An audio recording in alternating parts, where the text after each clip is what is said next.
I'm Councillor Mike Hunter, Chairman for today's meeting, and I will begin by explaining some ground rules for those taking part in the meeting to follow. Please, can you keep your camera and microphone switched off unless I invite you to speak?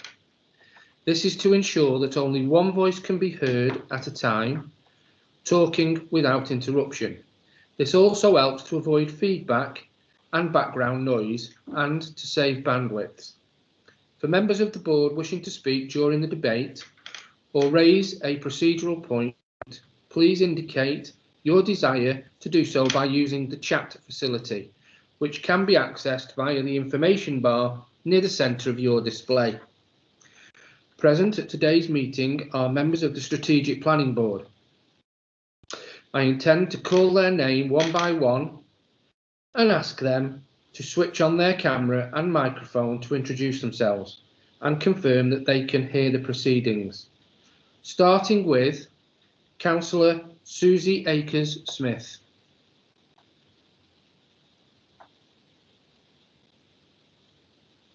She's on mute, Chair. Councillor Smith, you're on mute and... Right, have you got your camera on as well? Yeah. Good morning, Chair. I'm standing in for Rob Morton today, and thank you for allowing me to attend today.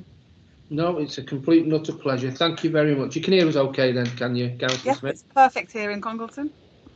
It's perfect everywhere in Cheshire East, so I'm told. Thank you very much. Moving on to Councillor Steve Edgar. Councillor Edgar, can you hear and see us okay? Yes, I can both see and hear, thank you. And we can see and hear you. Thank you very much, Councillor Edgar. Councillor Ashley Farrell. I can see and hear you, Chair. Thank you very much. Thank you very much, Councillor Farrell. Yes, we can see you in Captain's chair, so that's great. Councillor Gardner isn't in yet, no? No. Okay, Councillor Peter Groves. Good morning, Chair. Yes, I can see and hear you quite clearly. Thank you very much, Peter, and we can hear and see you fine. Councillor Jeffrey. Thanks, Chair. Yeah, I can see and hear you. Thank you very much, Councillor Jeffrey. Fantastic. Councillor Steve Ogburn. Hello, Chair. I can see and hear you, and hopefully you can see and hear me. We certainly can, Councillor Ogburn. That's fantastic. Thank you very much. Councillor Patrick Redstone.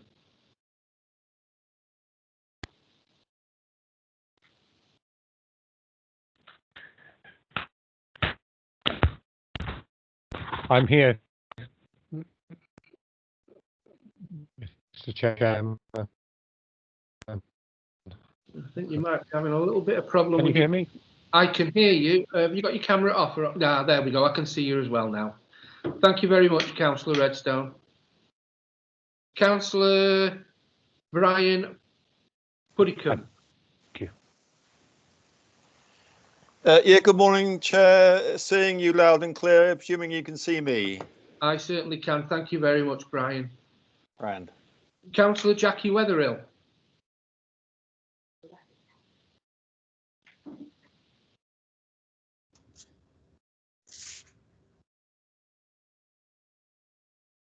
Can you hear me? I can hear you, Councillor Wetherill, loud and clear. Thank you very much. And last but certainly not least is Councillor Williams. I can both see and hear, Chair, and it's good to see you back. Thank you very much. I appreciate that, Councillor Williams, and we can see and hear you fine. Well, that's fantastic. We'll now go through to officers. Thank you. So also present at the meeting are the following officers, and they're here to advise the board regarding the items on the agenda. They are Sarah Baxter, Democratic Services Officer,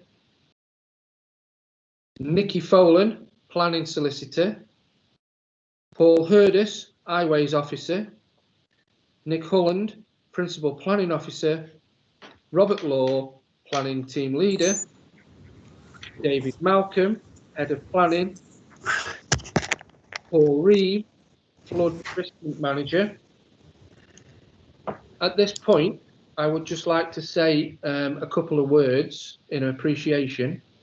Since I became a member of this board and became chairman. Councillor Gardner. Can you hear us okay, Councillor Gardner? You are on mute. Hello, I have secured internet connection at the town council offices, so I would like to thank them for their the use of their offices and the clerk for his desk. So I will be with you for the rest of the meeting. Thank you very much. That's good to hear. Thank you very much, Councillor Gardner. Yeah, I'd like to take just a moment of time, and I'd like this to go on the minutes if possible, Sarah, to express my appreciation for all the help and assistance that was provided to me by Sheila Dillon, who was our planning solicitor. When I took over the board, I found that Sheila was completely professional, and I greatly was appreciative of all the advice that Sheila gave to us. I want to say, enjoy your retirement, Sheila. It's richly deserved. Thank you very much. Now, I will now go on to explain how the board will operate. The planning officer will introduce the item, show slides, photos, plans regarding the site stroke development. I will then invite any registered public speakers to address the committee and ask them to switch on their camera and microphone, state their name, the name of the group that they are representing. I will inform them how much time they will have to speak and that they must finish within this time, or their microphone may be muted to enable the meeting to move along. If anything, the public speaker has said, oh, hang on. No, I'm right. Meeting to move along. The public speaker has said if the public speaker has said anything that was unclear, I may allow members to ask questions or clarification. Once they have spoken, the public speaker will turn off their camera and microphone and listen to the rest of the debate and decision. The planning officer will respond to any issues raised by the public speaker, and then members will be able to ask the planning officer questions before moving to debate the item. I remind members to indicate in the chat function if they wish to speak during the debate. When the debate moves to a close, I will check whether the officers have a final advice to give and that the terms of the resolution, which have been moved and seconded, are all clear. I will then invite each member of the board in alphabetical order to turn on their camera's microphone and confirm their support for the resolution, or otherwise by stating for, against, or not voting. The result of the vote will be reported to the meeting. Members of the board can only participate in and vote on an item if they can hear and be heard throughout the debate. If a member loses their connection and is able to alert us to this fact, the meeting may be able to adjourn for a short period to allow them to reconnect. If they are unable to connect within a short time, the meeting will continue without them and they will be unable to participate in or vote on the application. If the live stream of the meeting fails, the meeting will be adjourned for a reasonable length of time to try and restore the connection. If this is not possible to do, the meeting will be postponed to a new date. Please note that this meeting is being recorded and streamed live to the public. So that means don't say anything you wouldn't want your mother to not hear. We now move on to the agenda item, which is item 1, apologies for absence. Are there any apologies, Sarah? Yes, Chairman. Apologies from Councillor Critchley and his substitute is Councillor Puddicombe, and apologies from Councillor Morton and his substitute is Councillor Akers-Smith. Thank you very much. Item 2, declarations of interest. Are there any declarations of interest from the board members? Please can members indicate in the chat facility, and I will speak and ask them to verbally give their decision. So, Councillor Phil Williams first.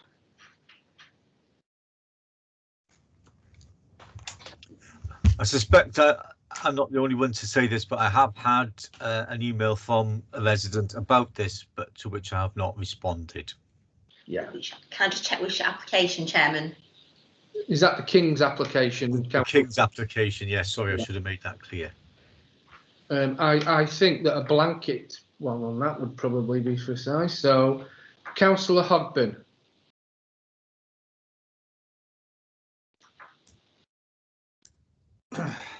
Thank you, Chair. Once again, in the interest of openness, in respect of item 5 on the agenda, that's the King's School application, just declaring that I'm a non-executive director of ANSWER, which was consulted on this application, but I've not discussed it or made any comment on that. Thank you, Chair. Thank you very much, Councillor Ogben. Councillor Gardner. Mr. Chairman, I'm not sure which item numbers, but I'm known to 2 of the speakers in today's meetings, Mr. Suckley, and I know them from my professional past. Thank you very much, Councillor Gardner. Councillor Susie Aker-Smith. Thank you, Chair. I spoke at the previous planning meeting in respect of the cycling and walking aspects, representing the King's campaign group and MacTastic. So it was just to make you aware that I did that in the last hearing. Thank you very much, Councillor Smith. Councillor Puddymore. Yeah, thank you, Chair.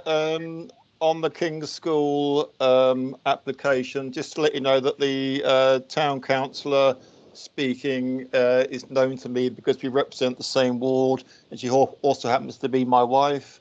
I was aware of the deferral in the early part of the year, but we've never discussed the application and I've not predetermined it. Thank you very much, Councillor Puddymore. Councillor Jeffrey.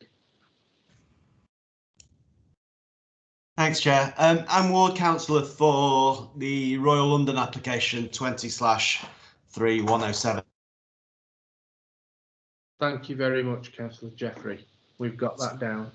Great stuff, so I'll step out. Thanks very much. Thank you very much. Councillor Groves.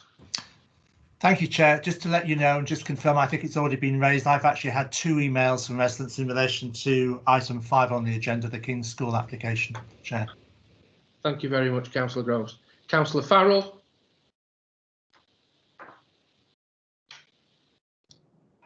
Thanks, Chair. Yeah, in respect to agenda item 5, I've also been contacted by a number of residents. I've not commented on the application itself and just directed them to Democratic Services to maybe attend today to speak if they wish to.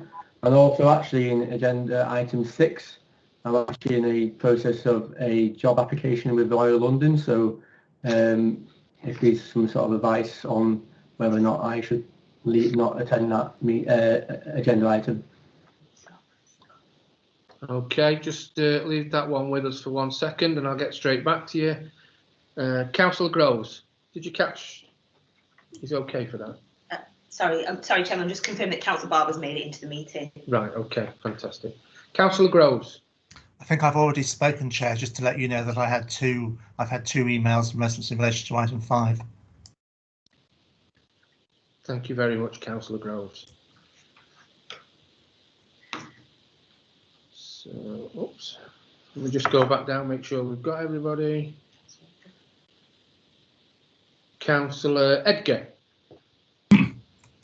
Thank you, Chair. In the interest of openness and transparency, as Chair of the Public Rights of Way Committee, item 7/20/3833 has been referred to the Public Rights of Way Committee, but I have not discussed the item. Thank you. Thank you very much, Councillor Edgar. And my declarations of interest are that I am a non-executive director of ANSWER, but I have not, who have been consulted on this on the application for number 5, but I have not spoke in regards at ANSWER about that. I'm also the ward councillor for item number 8, but that's no problem there. And then in relation to item number 5, the King's School, I have received a number of emails as chair, which I have not responded to. Okay, Sarah? Right.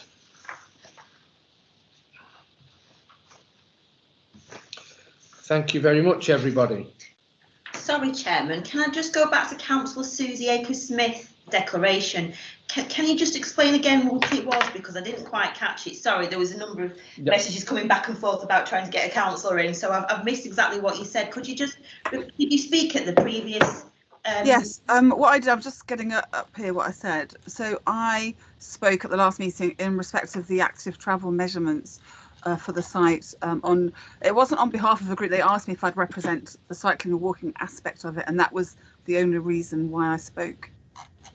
Right, but you've not formed a view on the application.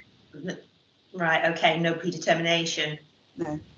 You just spoke in terms of just supporting. What was it supporting? What I did, I asked if they'd consulted with cycling or any cycling or walking groups, and asked as part of this, because it got deferred, so that could be done before this was resubmitted, so that all aspects of the development in terms of active travel had been considered effectively, because I think they hadn't done that before they'd submitted the application. Okay, can I just check that Nikki Folland's okay with that response? Nikki, are you able to advise? Hi there. Yes. Provided Councillor Akers-Smith can confirm that she hasn't predetermined this application, I understand that the application is different from that. There was that committee in January. There have been amendments made to it, and therefore, provided you can confirm that you are approaching the application with an open mind and that you haven't predetermined this application, then you can continue to take part. But I need you to confirm that, please. Yes, I haven't predetermined the application. Just while you're there, Nikki, I think Yes. it was Councillor Ashley Farrell. Yeah. Who said he's applied for a job at Royal London and he'd like to know where he stands on the application, whether we should be in, out, whether he's okay. Yeah. So in terms of that, not a pecuniary interest at the moment in terms of that he isn't currently employed by Royal London. However, I think that the bit that is going to be more relevant is in terms of apparent bias.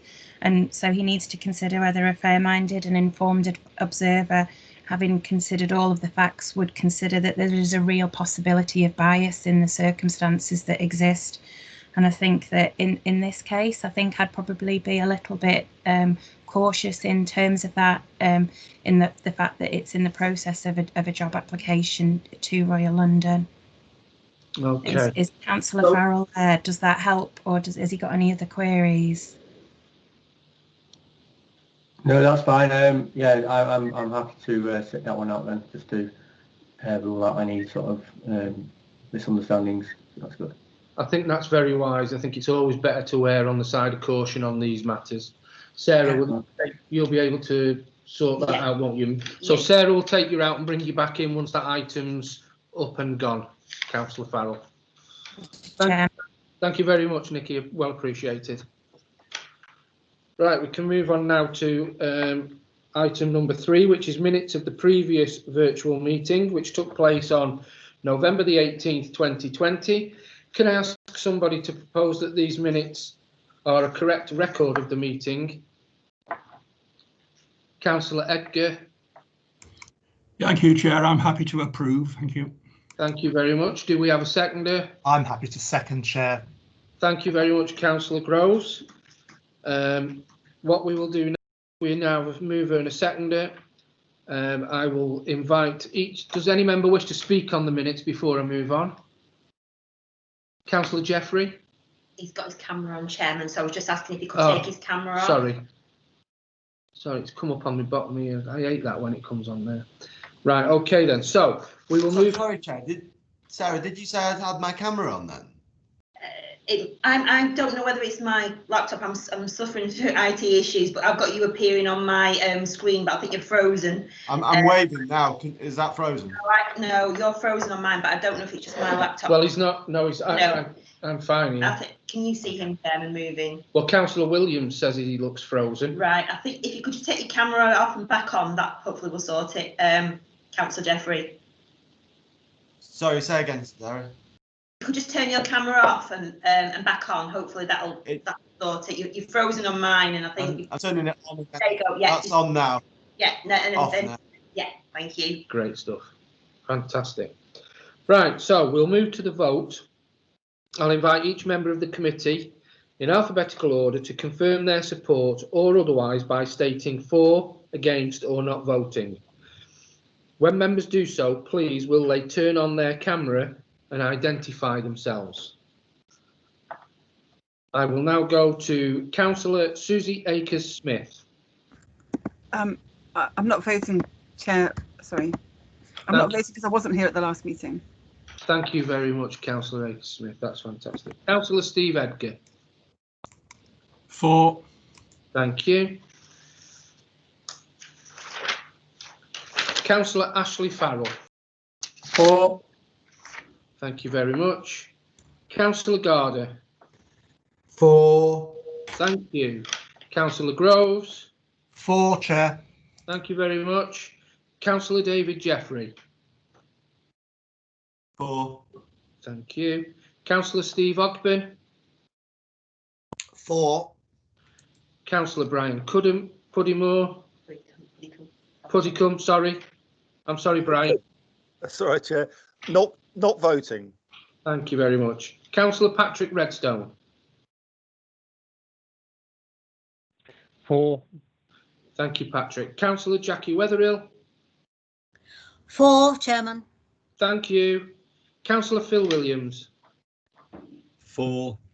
Thank you very much. And I wasn't present, so I'll be not voting. Thank you very much.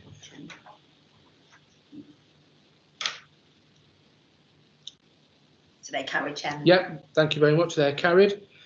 Item number 4. This is about the public speaking rules for the committee. We will. I don't need to go through that now, do I? I can do that in the what's it. So we can move to the application, which is item 5, 19/1068M, the demolition of the existing buildings and the residential development of the King's School Cumberland Street site to approve a mixture of conversion of new buildings, dwellings and later living apartments with associated access, car parking, open space, landscaping and infrastructure. King's School, Cumberland Street, Macclesfield, for Mr James Payne, Hillcrest Homes Limited, and the foundation of Sir John Percyvale. Sorry, Chairman, to interrupt. Can I just ask Councillor Akers-Smith if she can take her camera off? I think I've just got a black screen or something frozen. No, so I've got the normal screen with Susie's picture. You've got Susie's. Yeah. Right, that is my laptop. Apologies, Chairman. I think Councillor Hogburn said the same, so I just thought I'd better double check. But if you can see it fine, then just the internet connection's a bit slow today. Okay. Do you want Susie to just put a camera on and off just to make sure? If she wants to just try it, because obviously it's stuck on right, and then if she takes it, turns it off again, hopefully that will sort it. Yeah. Is that okay? Yeah, thank you, Fantastic. Chairman. Sorry about that. So I will now move to ask Rob Law to present the item. Mr. Law. Good morning, Chair. Good morning, members. Firstly, I need to apologise. I have a fault with my camera, so you won't be able to see me, I'm afraid. So my apologies for that. I will now try and share my screen with you. So you, Chair, can you confirm that you can see that? I can see that. Perfect. Thank you, Mr. Law. Brilliant. Okay. Members may recall this item from the beginning of the year. Those members that took part in the January meeting of the Strategic Planning Board, when it was resolved to defer this item for 7 reasons. The scheme since then has been amended, and the response to those reasons for deferral are explained in the committee report. But I'll pick up on some of those as we go through. Just to recap, this application relates to part of the King's School campus, who have now vacated this site and have moved to the new school in Prestbury. Basically, apart from the apart from the cricket pitch, the site is designated as being within the predominantly residential area of Macclesfield, and the town centre boundary, Macclesfield town centre boundary, is located to the south of the site and bounds Cumberland Street, which runs along here and bounds with Highbull Road. Just to remind members of context, Sainsbury's is located just here. And then on the opposite side of the road to the north is, again, part of the King's School former campus. There's now permission for residential on here, and also a resolution to approve a retirement accommodation complex here. So in terms of the site, it occupies a prominent position on the north side of Cumberland Street, and it's located in between the roundabouts at juncture with Westminster Rd, Churchill Way and Highbull Road. And there are some listed almshouses located to the south here on the opposite side of Cumberland Street. We've got Westminster Road that bounds the site to the west, beyond which is Sainsbury's, as I've mentioned. And then you've got Coare Street to the north, which is characterised further along by traditional terrace properties. And then you've got Tunnicliffe Street, which sits at almost right angle to the eastern boundary to the site. And along here, we've got some trees that are protected by tree preservation order. There's an existing vehicular access in here off Cumberland Street and here off Pownall Street, with a pedestrian access here off Westminster Road. In terms of the proposal before members, whilst it's been amended since the last meeting, it still remains at 115 units. But what's happened is the applicant has removed one of the Type E properties which run along the eastern boundary. So they've removed one of those, and that's resulted in a slight realignment of these properties. And that has also resulted in the applicant being able to provide more parking spaces. So since members considered it earlier in the year, it's gone up from 147, it's gone up by 9 to 156. In terms of the layout generally, basically it remains correct. The main part of the cricket pitch, what is the cricket pitch at the moment, will be retained and given over to open space, amenity space. And then there will be the provision of these Type D and Type B properties along the eastern portion. And that will result in the demolition of the cricket pavilion that members will see mentioned in the report and may recall discussed at the earlier meeting. Vehicle access will be maintained from Pownall Street. There's an existing building here that will be demolished, and this will be improved and widened. There's also a building called the Sir Percyvale building on the opposite side of Pownall Street. That will be demolished, and the provision of 10 terraced units will be provided there. And then moving further over, there's a science block here, which you can see just outlined in red here. That will be demolished, and that will be replaced with some Type F properties, which were discussed at the last meeting regarding the design.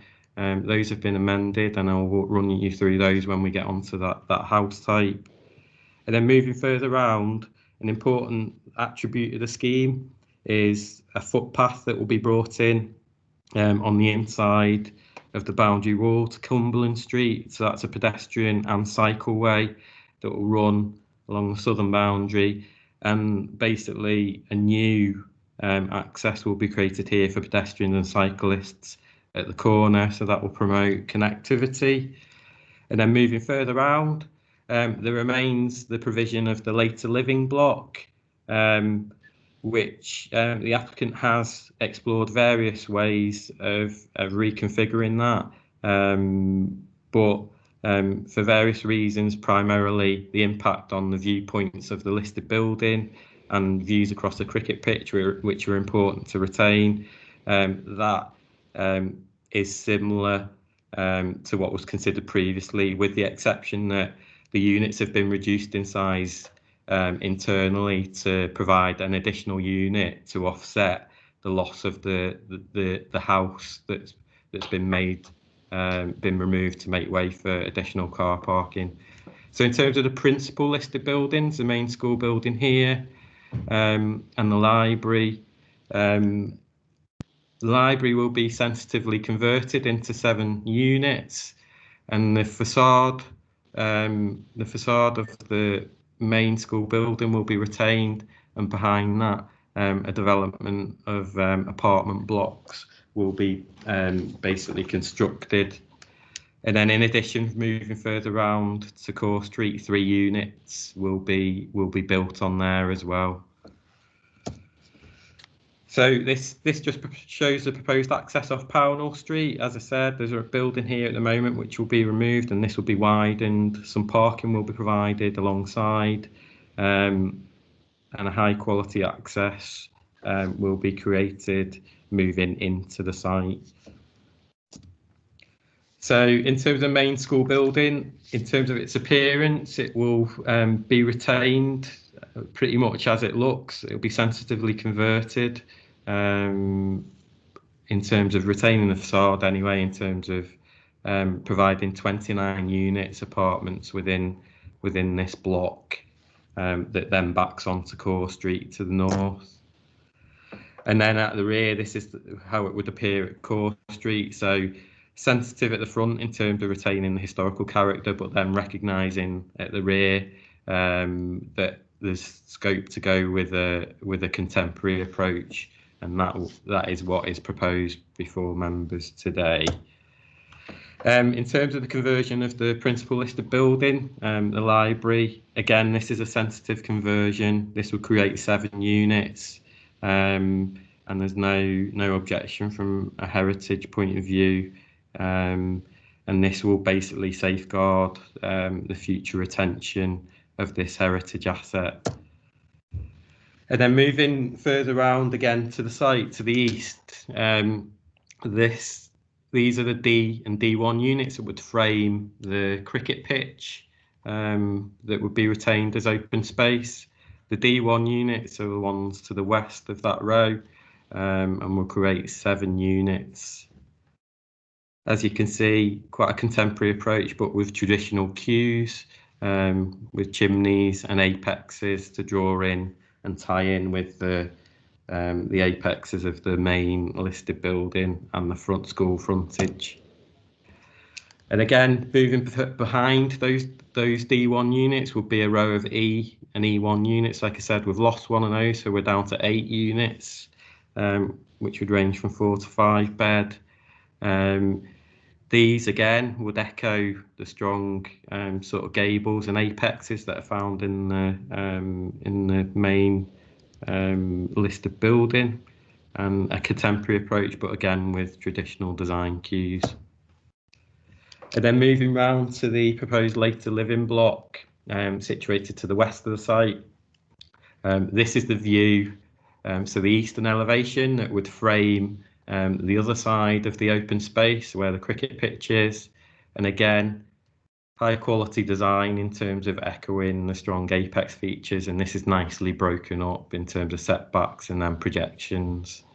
This is what it would look like from the south, so from Cumberland Street. And then the reverse elevation, so the west elevation, this is the elevation that would face Cumberland Street, that's Sainsbury's Roundabout.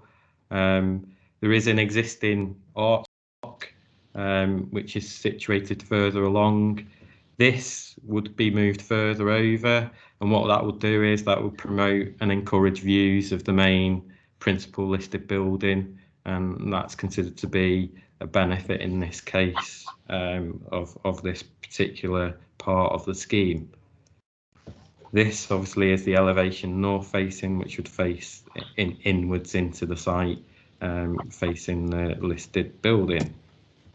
So it's a computer generated image that would give members and members of the public an idea of what the scheme would look like, a feel for the scheme from Cumberland Street. So the later living block here, again, high quality design, echoing and mirroring the apex features in the listed building. School building will be retained in terms of the frontage, and so again, that existing character, an open feel from here will be retained, and then the introduction of these D1 and D units and the E and E behind, high quality design that would help to frame this side of the open space. Also important to note that as part of some memorial proposals, there will be, as a result of the landscaping scheme, a memorial proposal in this corner of the proposed open space. So another computer generated image from Sainsbury's Roundabout to give members a feel for how the later living block would appear. This is when the trees along here are in light leaf. So probably Roundup will give you an impression what they would look like today. As I say, the arts block kind of obscures views of the listed building. Now this is moved further over. Those views are revealed, and that's considered to be a positive of the scheme before members today. So members, during the deferral in January, they wanted basically a more traditional approach to the design of some of the units, and some of those units were those three that I mentioned on Coare Street, which are the type P units. Those have been amended. What members may or may not remember, but this was a flat roof, previously a flat roof, highly contemporary design, and now what's happened is, whilst there is a contemporary approach, it's now got a more traditional grounding with the provision of a pitched roof with some detailing on the apex, some parapet detailing, and that would make it more traditional in terms of its appearance. So this is the view that you would see of those units along Coare Street, those three units, and then beyond it the apartment block behind. This is taken from the junction with Westminster Rd and Coare Street, looking in an almost easterly direction. So elsewhere, where the science block is within the site, members were concerned also about the contemporary approach for replacing the science block. So these units again now are no longer flat roofed. Again, provision of a pitched roof, parapet detailing, and also taking on board previous comments made at the January meeting, as well as residents. The balconies on the rear have now been removed following expressions of concern about overlooking of the rear of the properties on Coare Street. And then members weren't concerned originally about the type T houses. These are the ones on Pownall Street that will replace the Sir Percyvale building, the 10 units, but these have been slightly amended. Again, a more traditional approach. It's just to make members aware of that.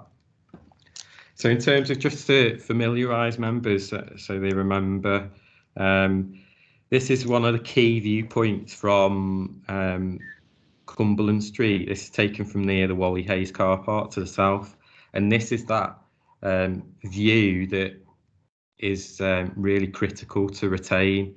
Now there will be a slight incursion from the later living block because it will come further forward here than the existing arts block, but primarily that open aspect has been retained or will be retained as part of the scheme.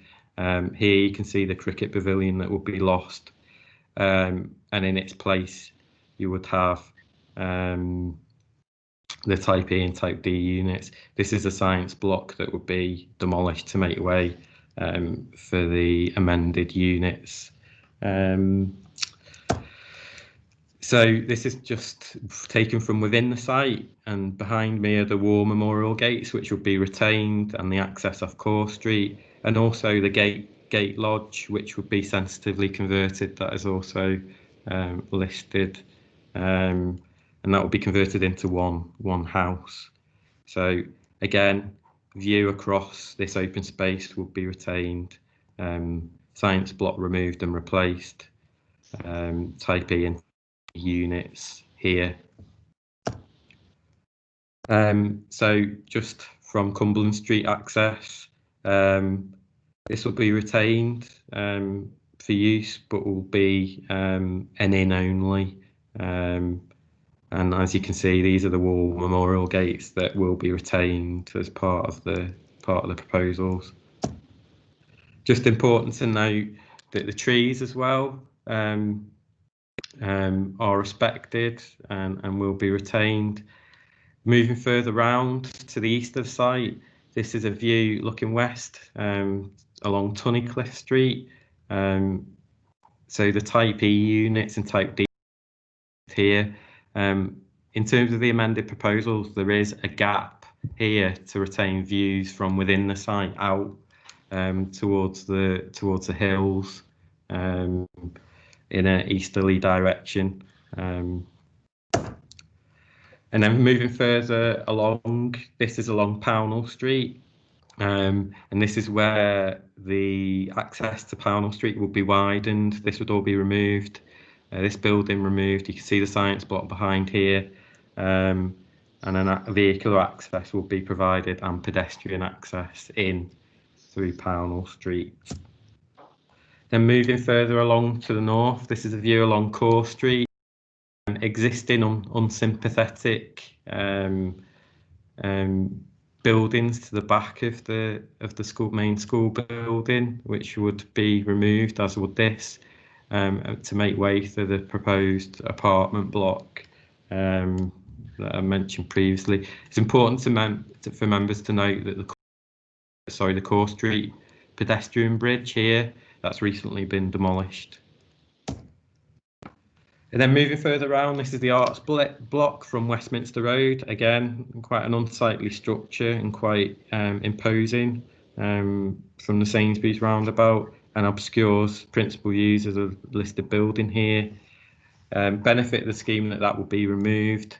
The later living block will be shifted further along and go here. Existing trees will be retained. And then the view from Sainsbury's Roundabout to give you a better idea of how the existing arts block obscures that view.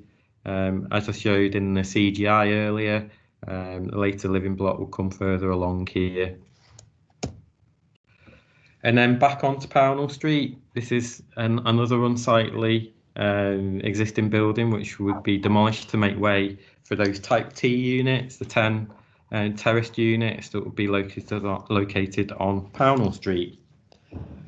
So, just to summarise to members, the scheme remains for 115 units. It's within the principal town of Macclesfield, and it would deliver housing within a highly sustainable location, close to the town centre boundary. The site is now vacant. Now the school has moved off, and it's brownfield in nature, and therefore its redevelopment to provide high quality sustainable homes aligns with national and local policy.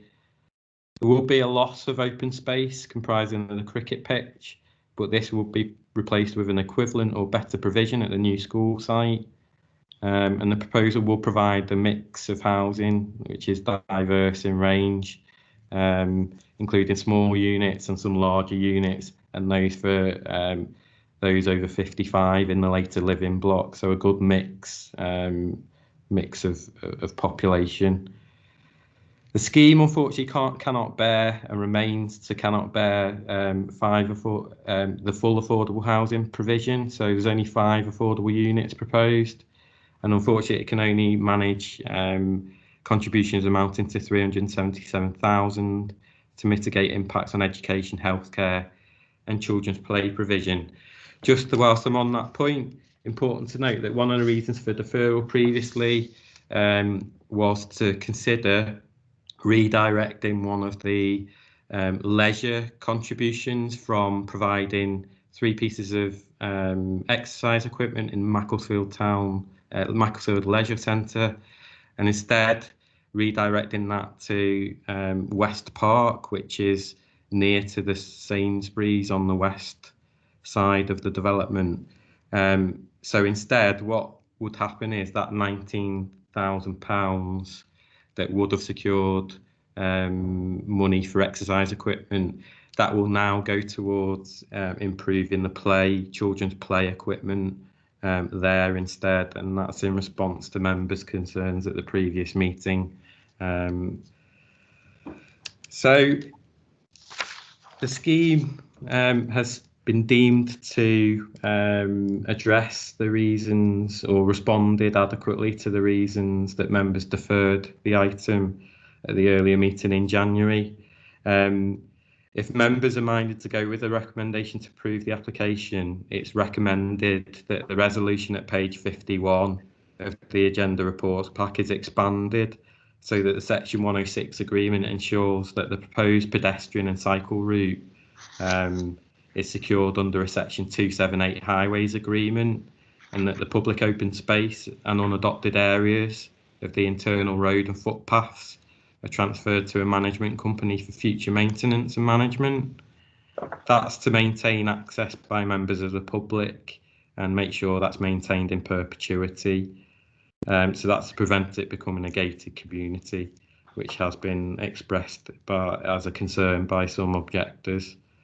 It's also recommended an additional condition is added, so this would be condition 36, to require the details and installation of the mechanical ventilation to those units requiring them in the interest of air quality. So on that basis, the scheme is recommended for approval, subject to the resolution on pages 51 and 52 of the agenda reports pack, as amended by what I've just said. Okay, thank you, Chair. Thank you very much, Rob. That's fantastic. I will now move to public speakers for this item and I will call upon Sarah Baxter from Democratic Services Officer to read out a statement on behalf of the Ward Councillor Lloyd Roberts. Sarah. Okay, thank you, Chairman. My intention is to give you the figures on the parking shortfall and the developer's current proposal. Residents believe the developer should meet Cheshire East Council's minimum parking standards for the proposed housing, which is C3, in order to protect the locality from substantial overspill parking from the site. The shortfall relates to the school block and the so-called later living block. For the school block, 29 units are proposed, mostly 2-bedroomed, for which Cheshire East Council expects at least 52 parking spaces. The developer proposes 29, which is a shortfall of 23. However, the plan does show 15 visitor spaces nearby within the site. If residents will be able to use these as overflow, then the impact on the existing surrounding area would be 8 overflow spaces rather than 23. The so-called later living block is actually targeted at over 55s. That age group are often at the peak of their working careers, with up to 10 years to go and enjoying the most cash-rich period of their lives. Half of the 45 units are 2-bedroom, so a grown-up child may also form part of the household. Recent changes to the proposal are that the apportionment between 1- and 2-bedroom flats has been changed in favour of more 1-bed flats, which reduces the parking space requirement, and 4 spaces have been added to the plan for this block. The provision has been increased from roughly 50% to a whopping 62% of 1 car per household. 28 parking spaces are proposed, whilst Cheshire East minimum requirement is 67. There is nowhere on the site for the shortfall of 39 cars to park. The combined shortfall of parking spaces against Cheshire East Council minimum standards is either 62 or 47, depending on whether school block residents will be able to overflow first into the on-site visitor parking. To local residents, this looks a nightmare. Their streets are already highly congested for parking. Residents have had some dialogue with the developer and they would like that to continue. However, they would also require some strong conditions adding to any planning agreement around a public right-of-way, the memorial garden, landscape and tree protection. Thank you, Chairman. Thank you very much, Sarah.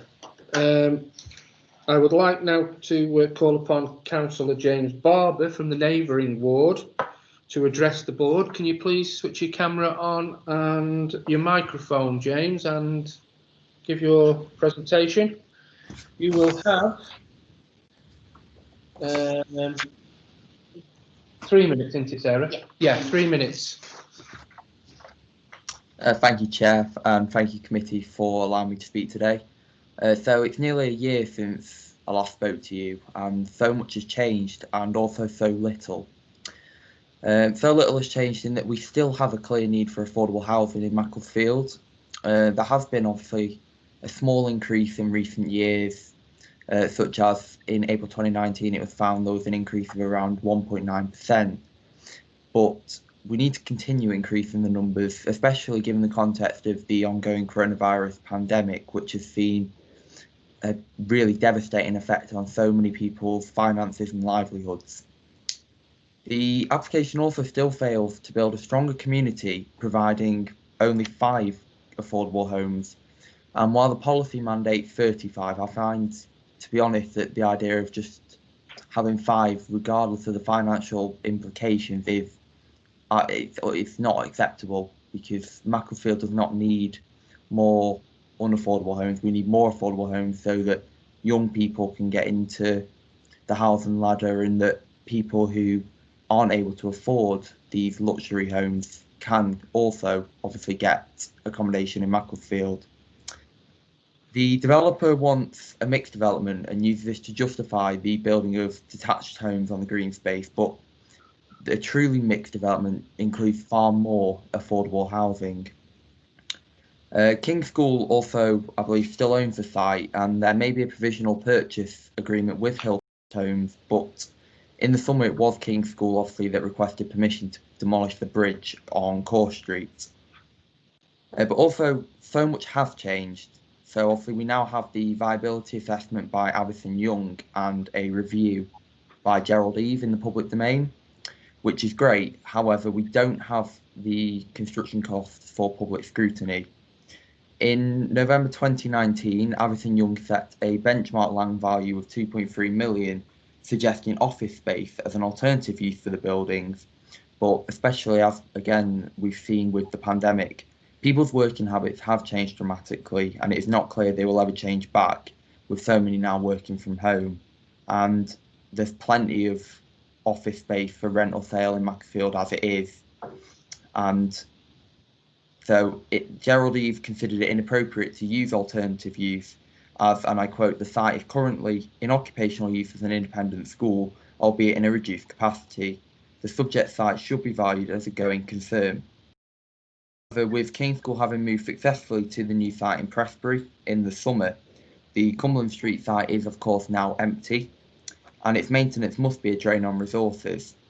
No financial incentive is really needed for this site to come forward for development. And as Gerald Eve noted, this site has no extent planning permission for anything other than education.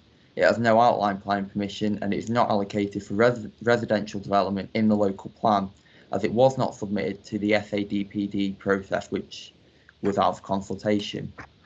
It is the presence or absence of the planning permission demanded by King's School and the development which is determining the notional site value, and that this lies at the basis of any viability arguments. As so much has changed, residents have asked for a new viability assessment that uses the residual value to calculate the land value. They also ask that construction costs are in the public domain, and these are key in the calculation. 4 minutes. Councillor Barr, gone over your time. Could you wind up, please? Yeah, fine. So fundamentally, the residents and myself ask the committee to put local people, their residential amenity, and the need for affordable housing before Hillcrest Homes and King's School's profits. Thank you. Thank you very much. I'm sorry to cut you short, but no, it's fine. Thank you, I Chair. should let you go over time a little bit there. So, do we have any questions for Councillor Barber?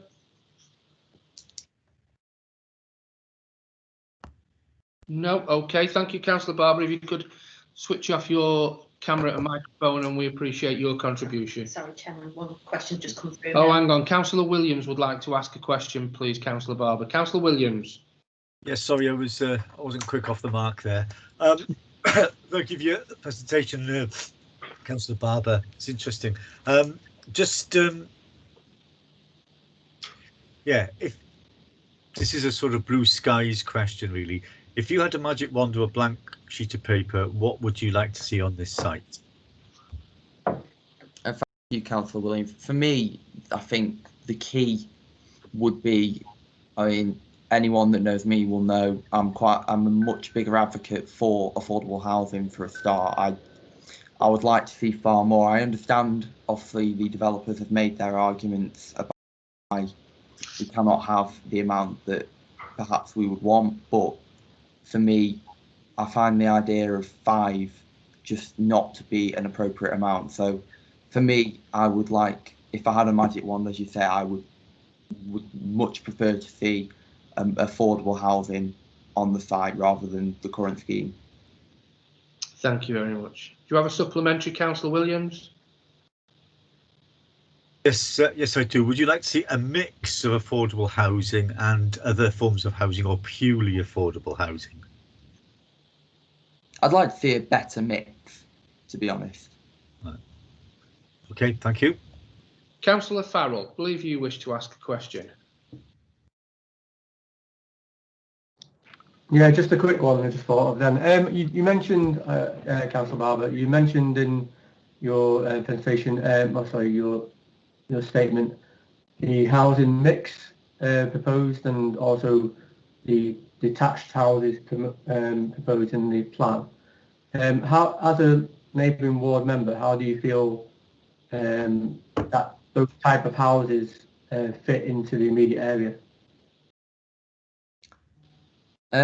Well, I mean, obviously for a start, having discussed the issues with the residents, they feel quite strongly that the houses don't fit in. I think, as you say, the mixture of houses, I think we need more, perhaps one-person flats. I think there just isn't the right mixture. There needs to be a lot more sort of variety, really, I think. Okay, thank you. Thank you very much, Councillor Farrell. Councillor Susie Akers-Smith, you wish to ask a question? Yeah, thanks. Thanks, Chair. Councillor Barber, I just wanted to ask, with your knowledge of Macclesfield, and that's a pretty town centre location, which is perfect for smaller apartments and flats. Are there many 4 and 5 bedroom big houses in the centre of Macclesfield? And do you think that's a reasonable location for that size of property? So obviously I'm not, my sort of ward is more outside the town centre, but so my knowledge of types of properties in the town centre is not perhaps up to that sort of, I'm not an expert in it, but I do think there's not that many large detached properties in the town centre from my own knowledge. Okay. All right, thanks. Thank you very much. Anybody else before I... No? Okay. Councillor Barber, thank you very much, and you answered them questions extremely well. Thank you very much. Thank you, Chair. Cheers. Where's my speakers listing? We now move on to Councillor Fiona Wilson from Macclesfield Town Council. Councillor Wilson. Yes, thank you, Chair. Good morning, councillors. I'm Fiona Wilson. I'm speaking today on behalf of Macclesfield Town Council. Our planning committee has discussed this application on 5 separate occasions, and we received a number of representations from the public. Our comments cover a wide range of concerns detailed at page 22 of your agenda pack, including inadequate parking provision, the impact on highways and local air quality, and the loss of the amenity open space in the form of the existing cricket pitch. At our meeting on the 6th of November 2020, we discussed additional points in respect of the loss of privacy to existing residents, affordable housing, and the protection of the War Memorial Pavilion. This morning I'm going to specifically address those points. So, loss of privacy to existing residents. It is nearly a year since this application was deferred, with one of the reasons being a requirement to review some of the building designs. However, very little has changed, and our concerns regarding direct overlooking and loss of privacy remain, particularly from the 3-storey properties. Macclesfield Borough Council retained planning policy DC 38 states that new residential developments should generally achieve a distance of between 21 metres and 25 metres between principal windows. However, building types E and F are 3-storey, and so the distance should actually be 28 to 32 metres. The design of building types E and F are therefore inappropriate for the area and not keeping in form, materials and scale, and will lead to a loss of amenity and privacy for existing residents, as well as a potential loss of light. Whilst the planning officer's report states that Cheshire East Council Design Guide states that separation distances should not drop below 21 metres, some of the Type E properties are significantly less than this and are actually built into the privacy distance, as illustrated on page 16 of the applicant's design and access statement. It's not acceptable to describe the separation distances as adequate when they do not comply with current planning policy or guidance. In respect of affordable housing provision, in order to meet the Council's policy on affordable housing, 35 dwellings should be provided, and this scheme provides for only 5. This shortfall is unacceptable if we are going to address the provision of much needed affordable housing in Macclesfield. And the report before you states that national planning guidance advises a minimum profit level of 15 to 20% of gross development value, and the developer is accepting 16.06%. Now, there's been much discussion around the viability appraisals, which have only recently been published and were not available at the time this application was deferred in January 2020. And with a viability appraisal, much depends on the land value and estimated construction costs. The viability comparisons available for the committee between January 2020 and October 2020 from Avison Young only take account of the changes to the scheme and not the impact of any reduction in land value or the implications of the COVID crisis. Permitting affordable housing provision to be reduced or bought off is becoming a trend in planning decisions in Cheshire East, which must be halted if we are to provide economic and social well-being in Cheshire East, as stated in our local plan. Finally, turning to the Memorial Pavilion. Macclesfield Town Council believes that the Memorial Pavilion should be retained and consideration given to its sustainable future.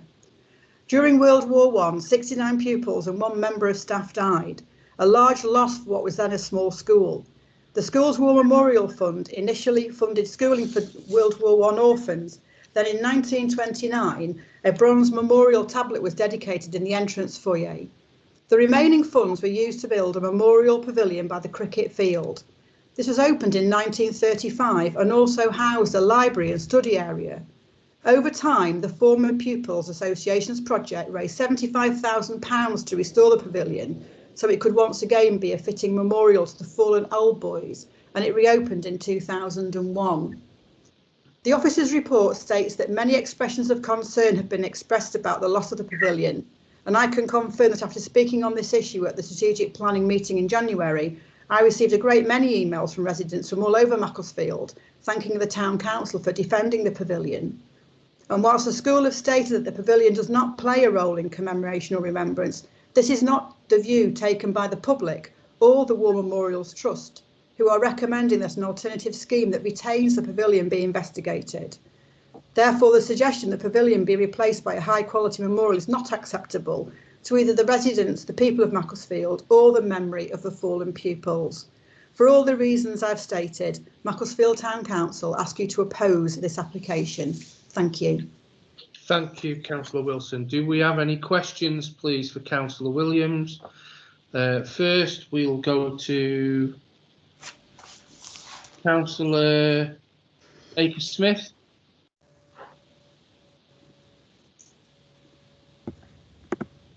Yeah, sorry, Chair. I just wanted to ask you, Councillor Wilson, in terms of the pavilion, have there any discussions about what else it could be used for? Because I noticed when I was looking at the reports yesterday, neither the British Legion supports the demolition of it, neither do the War Memorials Trust, who've offered help to the developer if they wanted to look at another use. And also, it is actually a war memorial. It's one of the few functional war memorials in the country. And I do I do understand why people don't want that demolished. So my question is, has there been any sort of communication with the developers to look at an alternative use for it? It could be a community centre, or a games room, or something that would add benefits to the residents in that community. Yes, there was discussions in the early part of the development of the plans with the residents, and the residents very firmly wanted to keep the War Memorial Pavilion, and it's very important to Macclesfield, and also, as you say, to the Royal British Legion, the War Memorials Trust. It's actually a listed building as well, and there were discussions, but the school, whilst it's retaining some of the memorial, the gates, etc., it's not planning to keep the pavilion. It has no place to put it, and I think that the people of Macclesfield, the residents of Macclesfield, very firmly believe that it should be repurposed and not destroyed. So, yeah, for keeping the War Memorial Pavilion. There were discussions with the developers, and certainly Macclesfield Town Council had a meeting with the developers, and we personally made those points to them, but they have not been taken on board, unfortunately, and demolishing the War Memorial Pavilion is the thing that is causing the greatest concern. Thank you. Thanks, Councillor. Thank you very much. Councillor Williams. Thank you, Chair. I'll ask this question to the officers as well, but I think it's fair to ask you. It's just following on from the questions about the pavilion, and I understand the its importance to the people of Macclesfield, but I did notice that the school said that it would consider a replica of the memorial gates at their new site. Do you think there could be something which, if the pavilion had to be lost, would a replica of the lintel or something like that satisfy residents, or is it the pavilion or nothing? I think the proposal's already been made to move the lintel to the new school and retain the lintel that records the names of the fallen boys. But I think that there's a great deal of passion and concern around the building itself, which is going to be knocked down. Now, whether that building could be repurposed on site for use on the site, or whether it could be moved to another location, I don't believe has been investigated. And I think to destroy a World War I memorial pavilion that's a listed building is something consideration. Is that everything, Phil? Yeah, okay. Councillor Farrell. Thank you, Chair. I've just got two questions really. First is on the pavilion. There seems to be some disagreement between the school, the developer, and the War Memorial Trust, which you mentioned. For any of the members of the board, it's not actually been included in the pack, which I find kind of concerning, but it is on the website in the representations made from the War Memorials Trust. They consider the pavilion itself to be the memorial. Just asking Councillor Wilson, do you take a view in agreement with the War Memorials Trust or the developer and King's School? Which view do you take? Is it the actual pavilion is the memorial, as the War Memorial Trust indicate, or do you take the view agreement with the developer that it's just the lintel? Well, Macclesfield Town Council takes the view it's the pavilion itself that is the War Memorial. It actually is the War Memorial. And we've referred to the War Memorials Trust submission, and they've said the War Memorials Trust does not support the demolition of the Kirklees listed War Memorial Cricket Building, as this would result in the loss of an original war memorial building and would destroy part of our shared heritage, resulting in substantial harm to the asset. And as Councillor Akers-Smith has said, the charity have offered and would be happy to assist with any further considerations if this would be helpful. So there are organisations who are really well versed in war memorials and war memorial protection who are offering to help.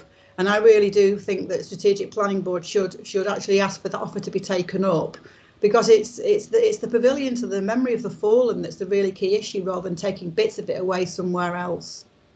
This is what the residents of Macclesfield are bringing to the attention of Macclesfield Town Council. Thank you, that's useful. Also, in relation to, you mentioned the distances for overlooking properties. In the reports, it's the council officers have made the I don't know, they've said they're mitigated against the distances because they in the report it says the existing school buildings are in that proximity, so they take the comparable view that the school functions the same as a house. Is it the town council view that a school in the hours that people attend school is comparable to a residential property? Well, I think in terms of the number of properties on the site, there's going to be a lot more activity at all different times during the day. And in terms of the privacy issues, if I could refer you to the original design guide submitted by the developer, on page 6 of the original design and access statement, there is a diagram that shows the actual permitted development into the privacy space, and a number of the Type E properties are built into that privacy space. So the developers are built into the area they originally designated as privacy space, and that is the area that the residents have most concerns about. Okay, thank you. That's great. Thank you very much. Councillor Hogben.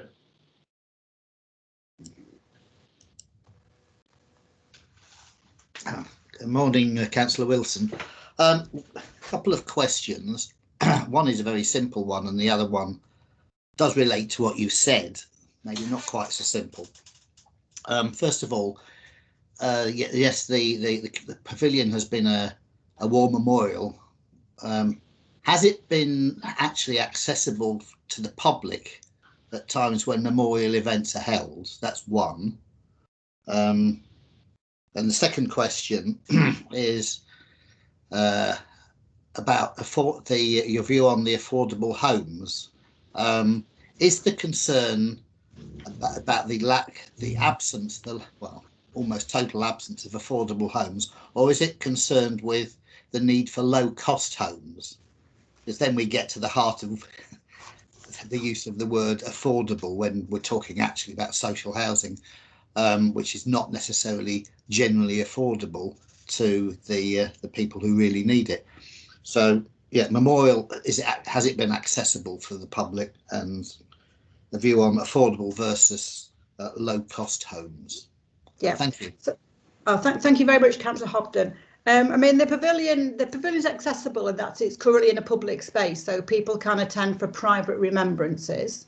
It hasn't been the location for public remembrances in Macclesfield, because those take place at the actual the Cenotaph War Memorial that we have in Park Green in Macclesfield.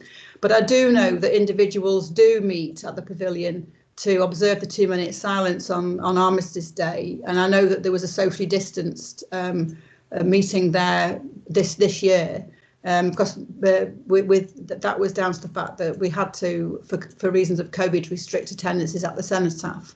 But this year there was definitely remembrance took place there, private, quiet remembrance.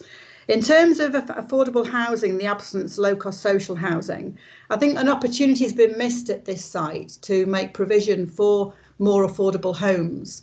We've had another development recently on another King's School site in Fence Avenue, where 90 affordable homes were made available, and it was a 30% provision. It's a very large development. In fact, it was considered by Strategic Planning Board earlier in the year, and so that was a Homes England project in conjunction with other developers. And so I think where there is a will, there is a way. And in that application, there were a range of different both social and affordable homes made available. And I think in respect of a previous question asked of Councillor Barber about the types of properties. I could perhaps add on to that the 3-bedroom large properties on this development are out of keeping with the properties all around, which are terraced cottages. And there's heritage assets across the street were mentioned by the planning officer, the Stanley and Brocklehurst Arms Houses Trust. They are bungalows. I accept the school was high rise and that some buildings are being replaced with similar high rise buildings. But there could be provision made for this site for more affordable homes, I believe. I think there has to be a determination to do it, as well as purely saying it's just not, the developers can't afford it, so there aren't any affordable homes. Right. Could I just ask one other question? It does relate to, I think there was a comment that you made. Well, thank you for those answers. That's helpful. The other is about the cricket pitch, because previously I wouldn't have described it as public open space. It was a cricket pitch for the use of the school. So, shall we say, pretty exclusive use. Under these proposals, as much of that cricket pitch is being retained as a sort of a public open space of some sort. Is that going to be a useful asset to the town, or would it be better put to some other use? I'm not suggesting anything, obviously. Well, of course I am, but is that view? What's the view of the availability of what would be public open space, as far as I can tell, anyway? Yeah, I mean, the original cricket pitch goes right up to the wall area, so there's only about 30% of the original cricket pitch retained. And the argument's been maintained that has now moved to the new school in Prestbury, which is some 3 miles away. I think that technically it's not public open space, but it has been used by the public, and it's the intention of the new design with the path being put inside the wall rather than actually on the road will lead to it being used more by the public. But I think it's going to be something that it's going to be a nice green area in the town. And if the War Memorial Pavilion were to be maintained, it could be a very nice seating area for people to go to very close to Macclesfield to have their lunches and things like that. You know, it could be a nice green area for the public to enjoy. Okay. Yeah, thanks very much. Thank you. Thank you very much, Councillor Ragban. Councillor Redstone, you have a question.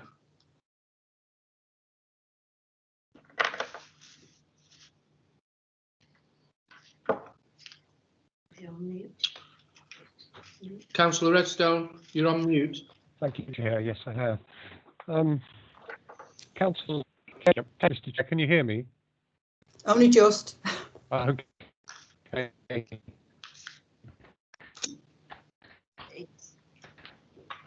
hear him. Councillor Redstone, we can't hear anything at the minute.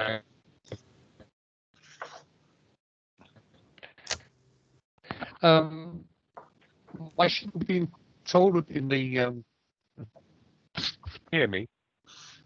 I'm sorry, I can't know. Okay. Could you put your question in the chat? Yeah. Thank you. Chairman, the question will need to be verbalised. If he does put it in the chat, we'll need to read it out because the public watching cannot see the chat. Right. I can read it out if you like. If you put it in the chat, Councillor Redstone, and then we'll read the question out. Okay. I'll read it out, Chairman. Yeah, that's fine.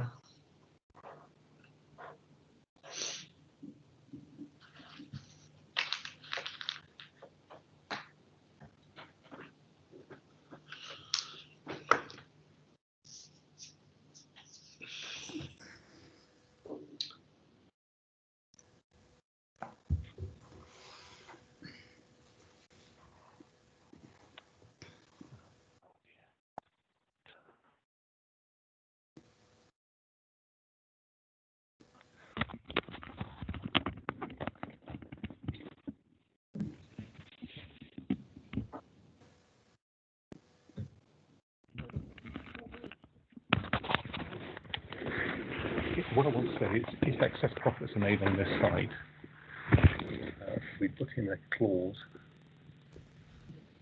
We put in a clause in the planning permission that these are reclaimed. We can actually hear you now, the Redstone. Speak a little bit louder. Sites within that this money could be used for social housing. These monies could be used for social housing.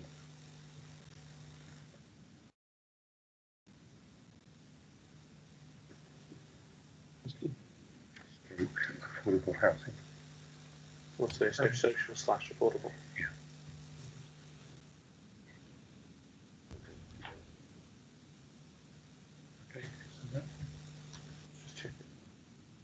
sure that is the next one. No. Councillor Redstone, we can hear you now. Reclaimed? Reclaimed. Can't do anything else. No, should count. Not reclaimed this.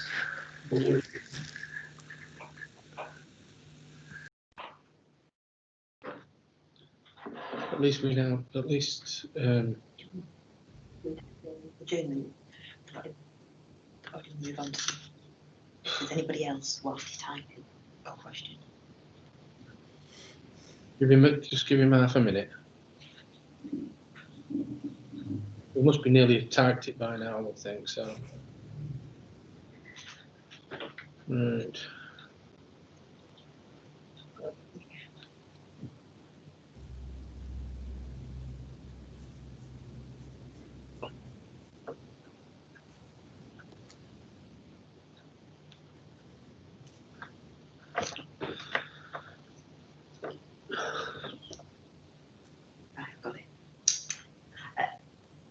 Okay, Chairman. So it's Sarah back from Democratic Services. The question is, if excess profits are made on this site and we put in a clause in the planning permission that these are then reallocated, are there sites within Macclesfield that these monies could be used for social stroke affordable housing?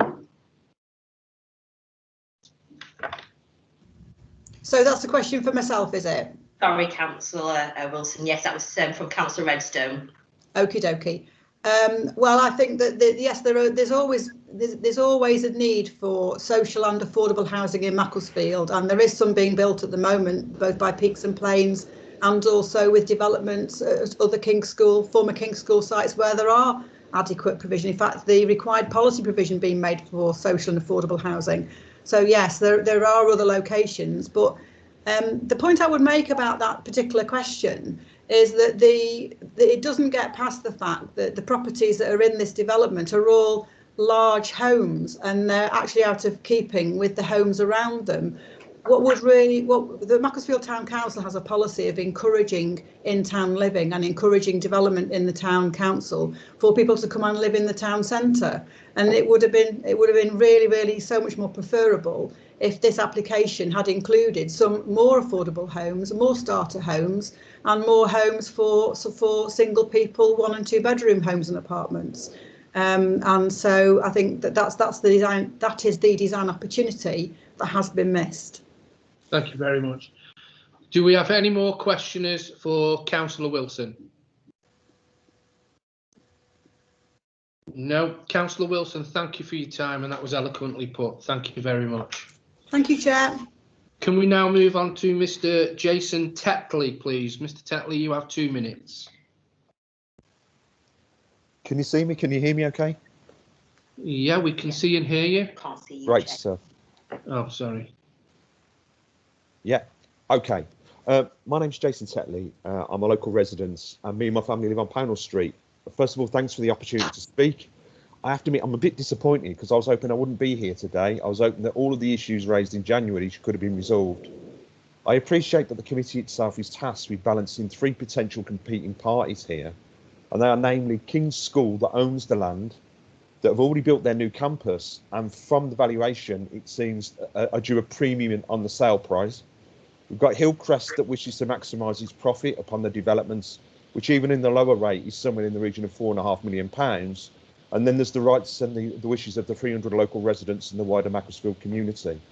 This isn't a case of NIMBYism. I and most of the other objectors welcome a residential development on the King's School site, but it has to be one that works for all 3 parties. This is a windfall site. It was never identified as a residential development in the local plan and will deliver an additional 100+ residential units for Macclesfield. I would also highlight that the process since January has at best been opaque. There's been some dialogue with Hillcrest with some residents, but I would have expected more given the strength of feeling and concern locally. The plans that we've seen that were on the portal are still not clear in terms of public rights of way over the development, access to the green space, the longer term plans for traffic flow, and yet again, and I am going to raise this, there are no CGI images available that show the proposed development from a resident perspective. In deciding the balance for the committee, I would ask you to consider the following. Do the minimal amendments that have been made so far address the concerns that you raised previously in January? I note the recommendation for approval, but this was the case with the original scheme that was found wanting in January. But more importantly, does the development provide the requisite community utility given its obvious detrimental residential, environmental and heritage impact, considering the following? It breaches existing local guidance on proximity to other houses, identity and privacy, and it breaches Chester's own guidance on affordable housing by a factor of 7. This is a windfall site. I would welcome a scheme that strikes a balance between short-term financial gain and wider community value. I'd even volunteer to help if that was the case, but this proposed development isn't it. Thank you very much, Mr. Tetley. Do we have any questions for Mr. Tetley? Councillor Williams.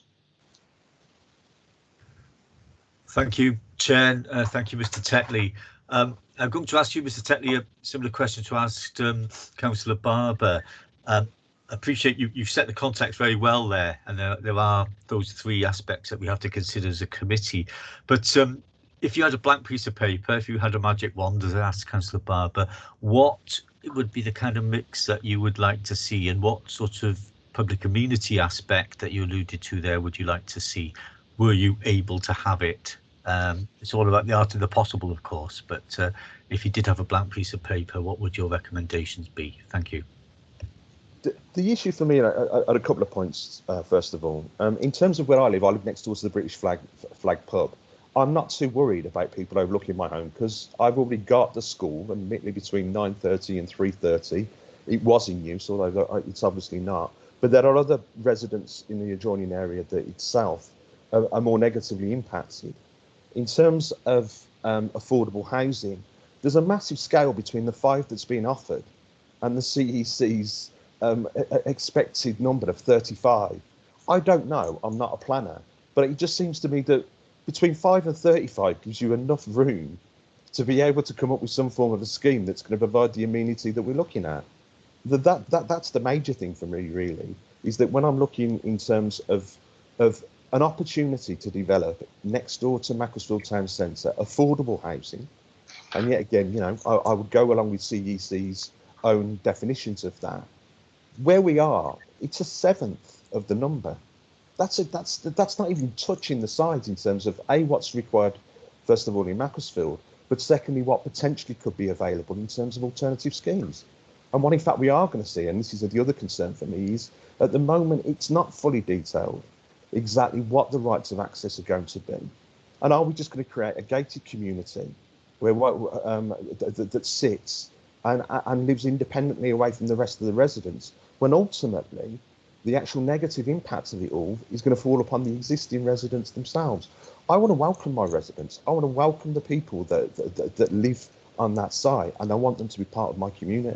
Thank you very much, Mr. Tetley. I think you've covered that and a couple of other questions besides there to retreat. Okay, I'll shut up. Sorry. No, that's fine. It's just that we have to, you know, we have a meeting and we don't want to elongate it. Councillor Farrell.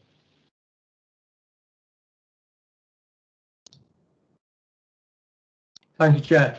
Hello, Mr. Tetley. Yeah, just a similar question that I put to Councillor Barber. As a local resident, how do you feel, or your impressions of the proposed housing mix of detached 3-4 2-bedroom houses fit in the local immediate area? I think the 2 bedrooms, if you look at the Type T ones, I think they fit in. You know, I'm going to get development both in front of my house and behind my house. I think the issue for me is going to be that they've created these huge and very desirable houses where I do wonder whether or not that there's an ability to be able to lever some of those, still create profit, but potentially look to provide that social amenity, i.e. in terms of affordable housing there. So some of the other units, I'm not averse to some of the smaller units, which I do think fit in with the existing houses in the area. And I am going to make the point regarding the CGI. It would be good to be able to see that, because then you get the flavour of existing residents and the proposed new residents that we don't have from the images that were provided.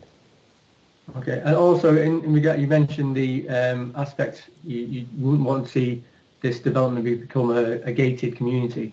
What would you like to see in terms of access and routes through the development as a resident? I think the thing for me is a guarantee in terms of exactly what they look like. As I said, I'm a lay person. I'm looking at them and I'm saying, well, I live in the adjoining area. How is it that I can access the cricket green? How is it that I can walk through the site? What are the guarantees, both in the short term and in the long term, regarding that?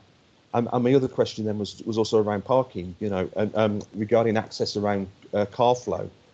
What's going to stop any form of changes to the proposed car flow through the site over the course of time? Yeah, again, these are things that I'd like to be considered within the planning application and the development itself. Okay, thank you very much. Councillor Farrell, thank you very much. Councillor Susie Akers-Smith, you wish to ask a question, Susie? Yeah, thanks, Chair. Thanks, Mr. Tetley. So my question, I do know that area quite well, and it is quite tight in parking and access.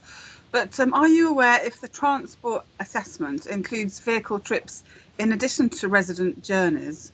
And because we've had an exponential rise in online shopping in terms of food and goods, so does the transport assessment, in your view, because I had a quick look at it, but it's 78 pages long, so I didn't read it all. Does it include all of those additional journeys that will happen because of people visiting for birthdays and Christmas? It's 365 days a year. You've got nannies and maintenance and all those deliveries. So I'm just trying to understand the amount of vehicle journeys that will actually be up and down those streets.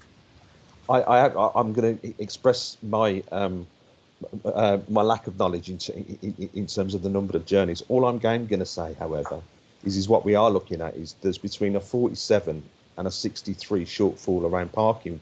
That's only going to go around the area itself, and the parking the car club scheme that's been announced isn't going to satisfy those 47 loss of the loss of 47 car parking spaces with the new development. The roads are crowded already. One of the big things I would say is we were expecting to see traffic diminish once King's School stopped. It doesn't. It hasn't. The volume of traffic that's still continuing is growing exponentially. Is virtually everywhere else. More development means more journeys, but I wouldn't be able to give you the figures or anything along that. Sorry. That's okay. Okay. Thank you. Thank you very much, Councillor. Anybody else before we move on? No. Okay. I'm just giving him time to type in if he is. No. Mr. Tetley, thank you very much for your time. It's very much appreciated. Thanks for the opportunity and good luck with your deliberations. Thank you. Thank you very much. Can I now call on Ruth Tunnicliffe? Ruth, you have, this is immensely difficult, but you have a minute. Yes, that's fine. Can you see me and hear me, Councillor Hunter? I certainly can, yes. Excellent. It's actually Ruth Thompson. I used Tunnicliffe on the email because that's where I live. I'm speaking to you today as a resident of Tunnicliffe Street, and I'm here on behalf of all key workers who are essential for the smooth running of the NHS. District nurses, phlebotomists, healthcare assistants, receptionists, cleaners, carers in nursing homes, physios and occupational therapists, people who may not be able to afford homes on the open market. A few months ago, we applauded their care and dedication, and now, councillors, I'm asking you to look to the provision of their homes. During the pre-application process, Charlotte Rouse of Cheshire East Planning said of the site, from a strategic viewpoint, we are not looking for significant housing numbers and are not looking for high density. We are looking to fulfil our site-specific principles and policy objectives. We would welcome working with the developer in true consultation to create a low density housing scheme that respects residential amenities, separation distances, parking and affordable housing policies. This site, as it currently stands, does none of those. Yeah. So councillors, I ask you to hold your nerve, think of the key workers and reject this proposal as it currently is. Thank you. Well, that was absolutely fantastic. You managed to get all that in. I mean, some people have 5 minutes and they want 65 minutes, so you did really well there. Thank you. Now, do we have any questions for Ruth? I'm giving people time to type in. So, no, it looks like you've got away with that one, Ruth. Thank you very much.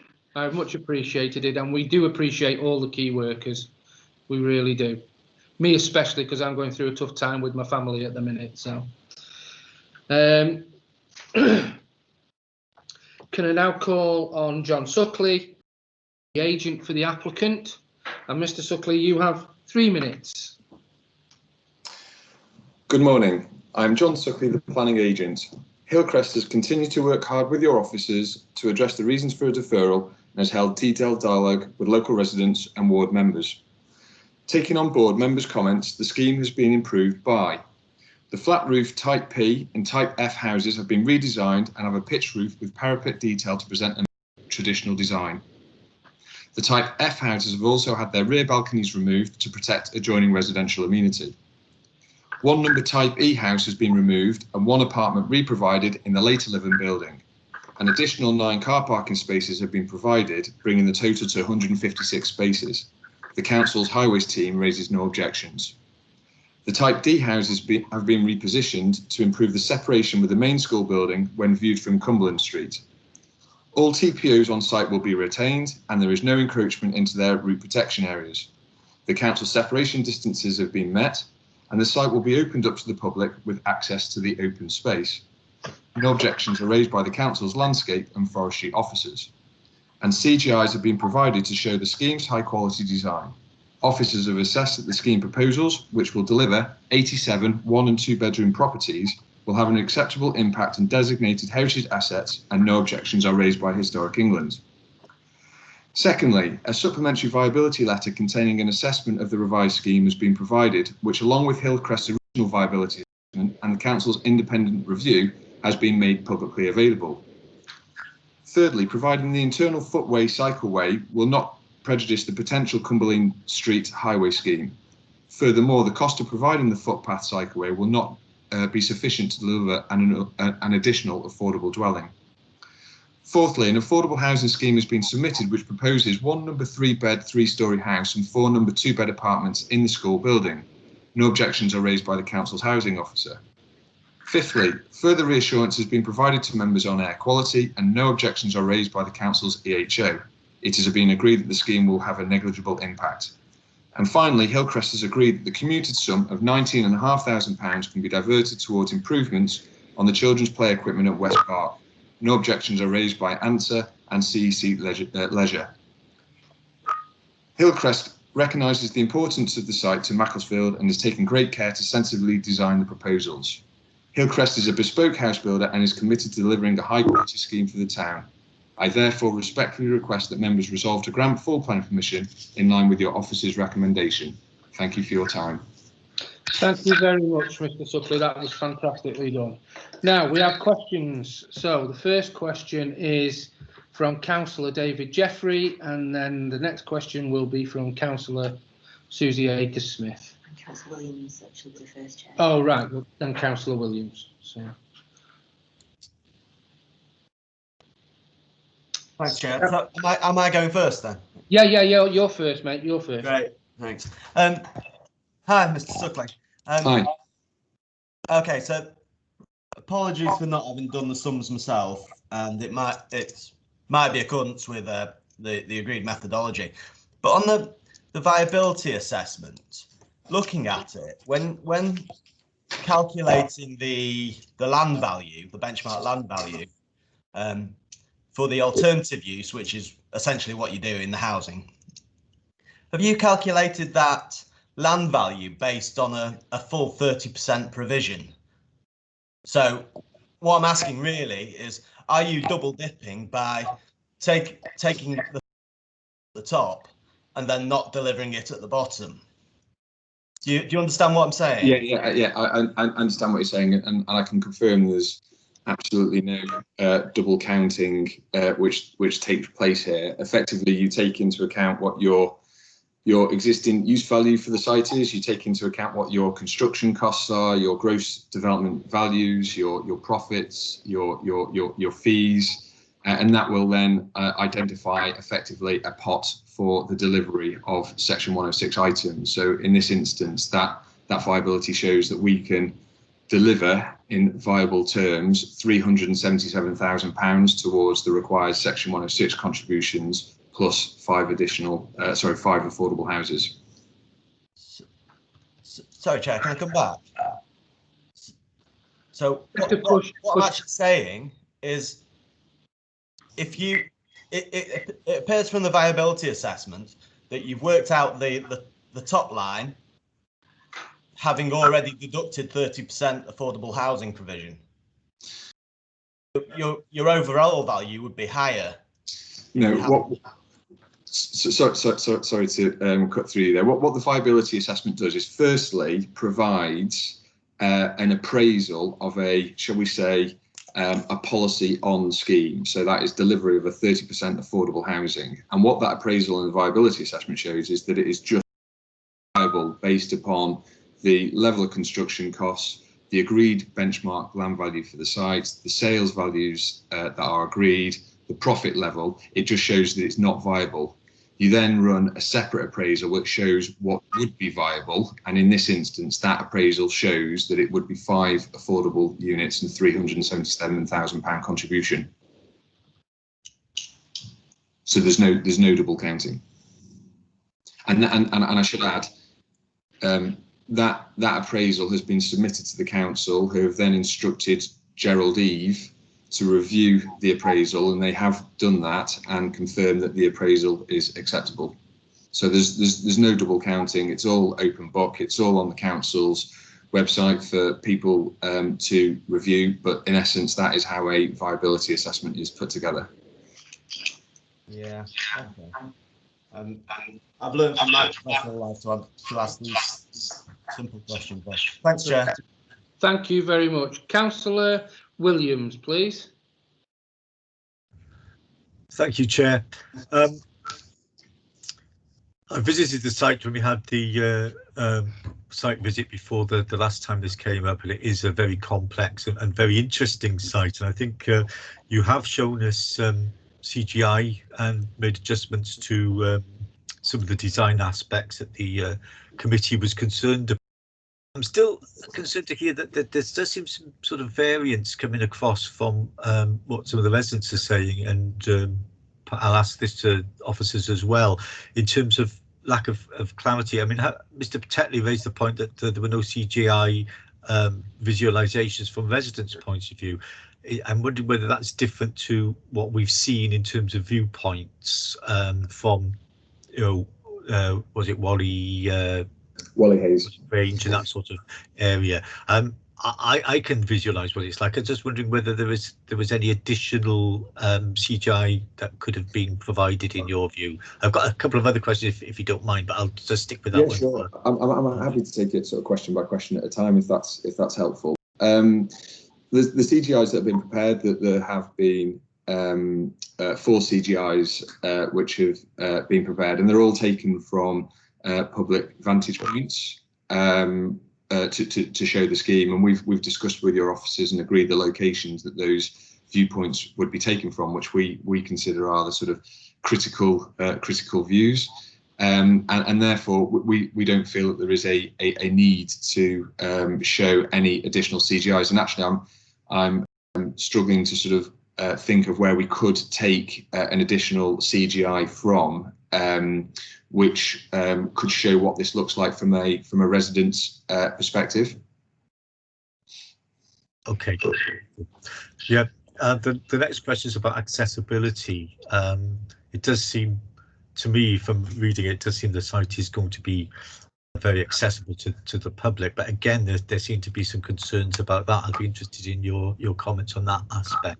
Yeah, I think we've always been clear about that. We discussed this in January at the Strategic Planning Board. The site is currently a private site, which is owned by the King's School. It did have the cricket pitch there, but that was for use for the King's School. The King's School that is now relocating to the new facilities on the edge of Prestbury. What this does is retain a large area of open space, which will be publicly accessible. And I don't know how much clearer we can be about that, but it absolutely will be. And in addition to that, we are also proposing the footway and cycleway, which will come inside the site along the southern boundary with Cumberland Street.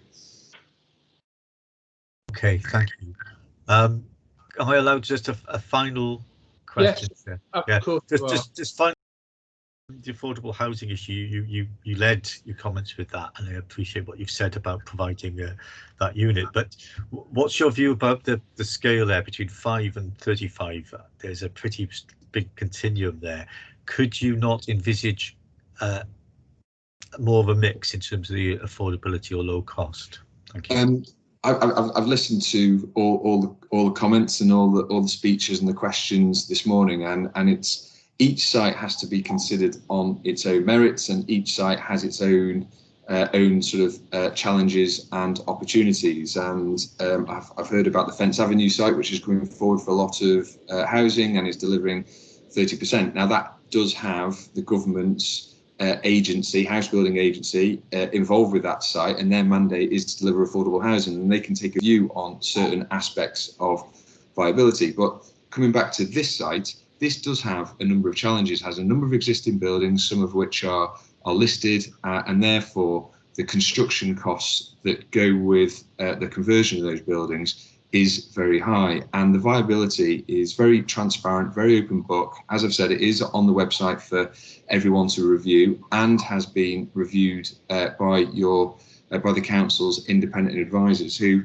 I think also instructed their own advisors to review Hillcrest construction costs as well. So this has had 3 or 4 consultants look at this viability assessment, plus the council's own officers. And in this instance, it shows 5 affordable houses. And you do find with complex schemes like this that affordable housing can be reduced. And you'll see in other locations across the country, there could be tall buildings in very, very sustainable locations like Manchester with 600-700 units, which might not have any affordable housing at all. So this does happen on occasions, and this site does present a complex set of scenarios, circumstances, which mean that only 5 affordable units can be delivered. Okay, thank you. Thank you very much, Councillor Williams. Councillor Susie Aker-Smith. Yeah, morning, Mr. Secretary. Thank you. I've got 3 questions, if I may. You mentioned that you've had conversations with the residents and councillors to address, regarding their concerns about affordable housing and the preservation of the pavilion. How have you addressed concerns in terms of those 2 things? Yeah, that's the first question. Okay, yeah, sure. So what I can say here is that there has been extensive consultation prior to the submission of the planning application, during and in the lead up to the January SPB, and since the January SPB as well, although that has been through different methods because of all the challenges around COVID that we've all been facing. But we have had a very open dialogue with the local residents, which we can say.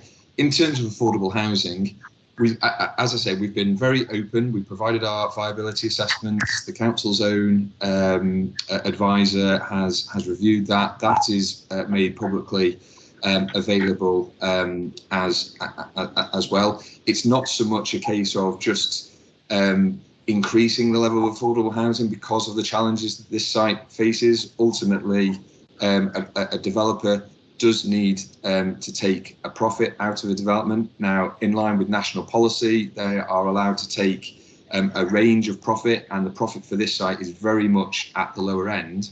But this type of development, you wouldn't expect to see the profit at the lower end because of the complexity of the conversion and the risks associated with that. But Hillcrest are doing that in order to, whilst it's 5 units, they are trying to maximise the level of affordable housing. So, shall I move on to the memorial, or do you have a follow-up question on the affordable housing? No, yes, please. In terms of the memorial, we appreciate this is a very sensitive issue. Firstly, the memorial building is located in a position where the new access comes in from Pownall Street, so its retention is very, very difficult. However, we fully recognise the sensitivity of this, and there are a number of proposals in place to respect the memory of the fallen, and I can just run through a couple of them here. So I do know the alternative proposals, but it's that the concerns of the residents, to me, haven't been fully, they've not been fully addressed, I think, with the alternative proposal, that was all.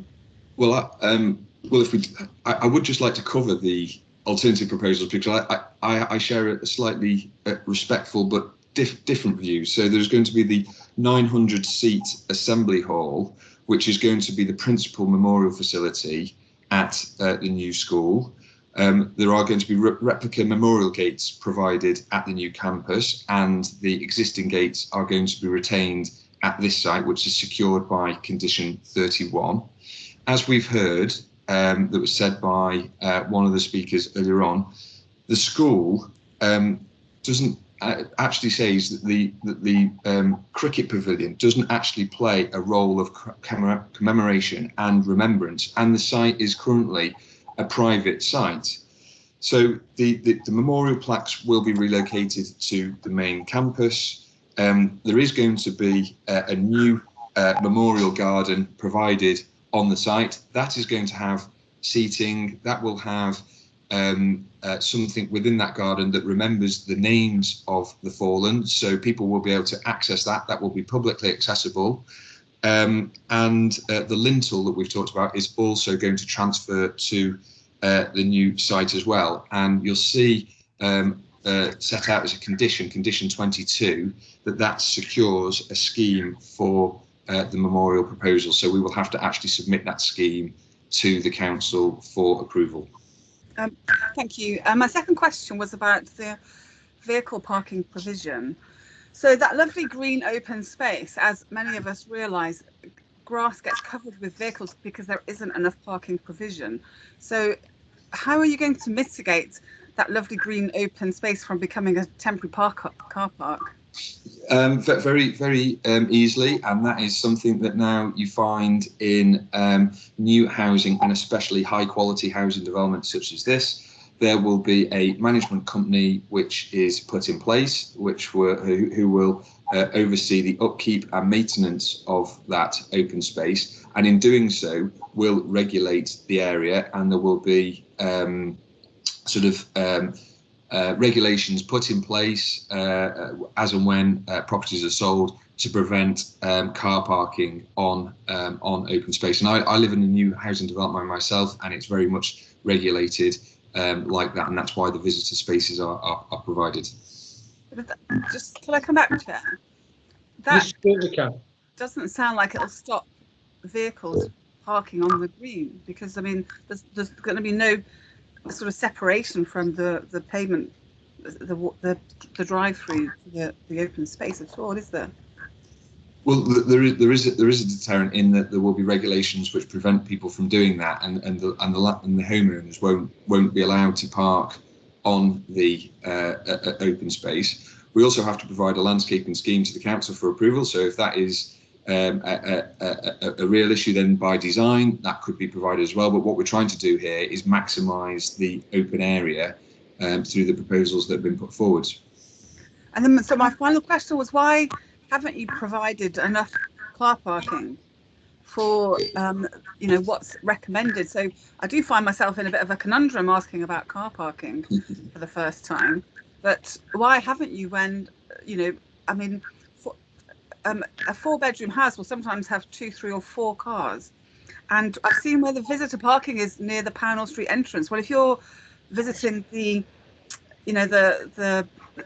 old, was it later living apartments, you might not want to park, even though it isn't that far. People can be quite lazy. So from what I can see, I don't actually see enough parking that will mitigate the concerns some of the residents have suggested.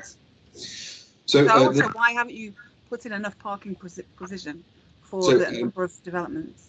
Our view is, and obviously we need to provide, firstly, enough parking in order to secure planning permission, but secondly, we need to provide sufficient parking to actually be able to sell the properties as well. And we feel that given the location of the site, we've got more than enough parking. And actually you could say, given the location of the site, we potentially have got too much parking. And I sort of direct you to Appendix C of the council's local plan, which deals with parking standards. And it says that the parking provision will take account of availability and cost of parking spaces on site and close by. Well, we know that there are a number of car parks close by to the site. We've got Jordan again. We've talked about Worley Hayes this morning, which is where Mr. Law showed his photograph from. How regular, and then the next requirement, how regular and frequent is public transport? Well, we know that this site is located in a very sustainable location on the edge of Macclesfield. Macclesfield has a fantastic train station, which is actually on the main line to London.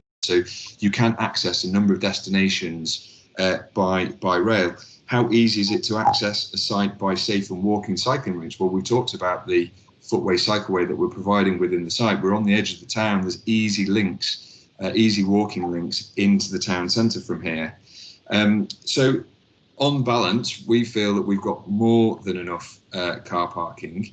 In addition to that, part of the proposal is also for later living, and that has an age restriction on it. Now, the age restriction doesn't mean that the people that live in this are 55.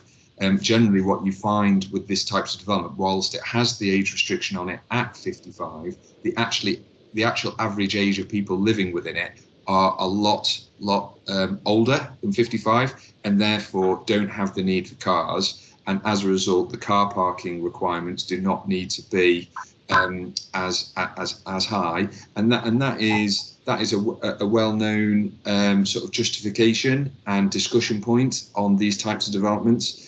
And I sort of say again, the council's highways officers have raised no objection. Chair, can I just ask one more question? Do you mind? One more, and then as long as it's a quick question, Susie. It's quick. So I read through all the objections yesterday, and the residents from Coare Street, Pownall Street, Tunnicliffe Street have a real concern about access. Why did you not make the access for Westminster Rd, where there's nobody else living, and would have, in and out there, and everywhere else was pedestrian and cycle access? That, to me, sounds eminently sensible, and I'm not even a developer. So we have Mr. Hurdis on the line. Well, he can answer it from a technical highways perspective, but there is, as it stands at this moment in time, there is no access to the site from Westminster Road. There are big constraints and challenges in terms of levels. There is also the wall, which is important to Macclesfield as well. But I think he's possibly better placed to ask for that. Thank you, Chair. Sorry to take up the time. Thank you very much.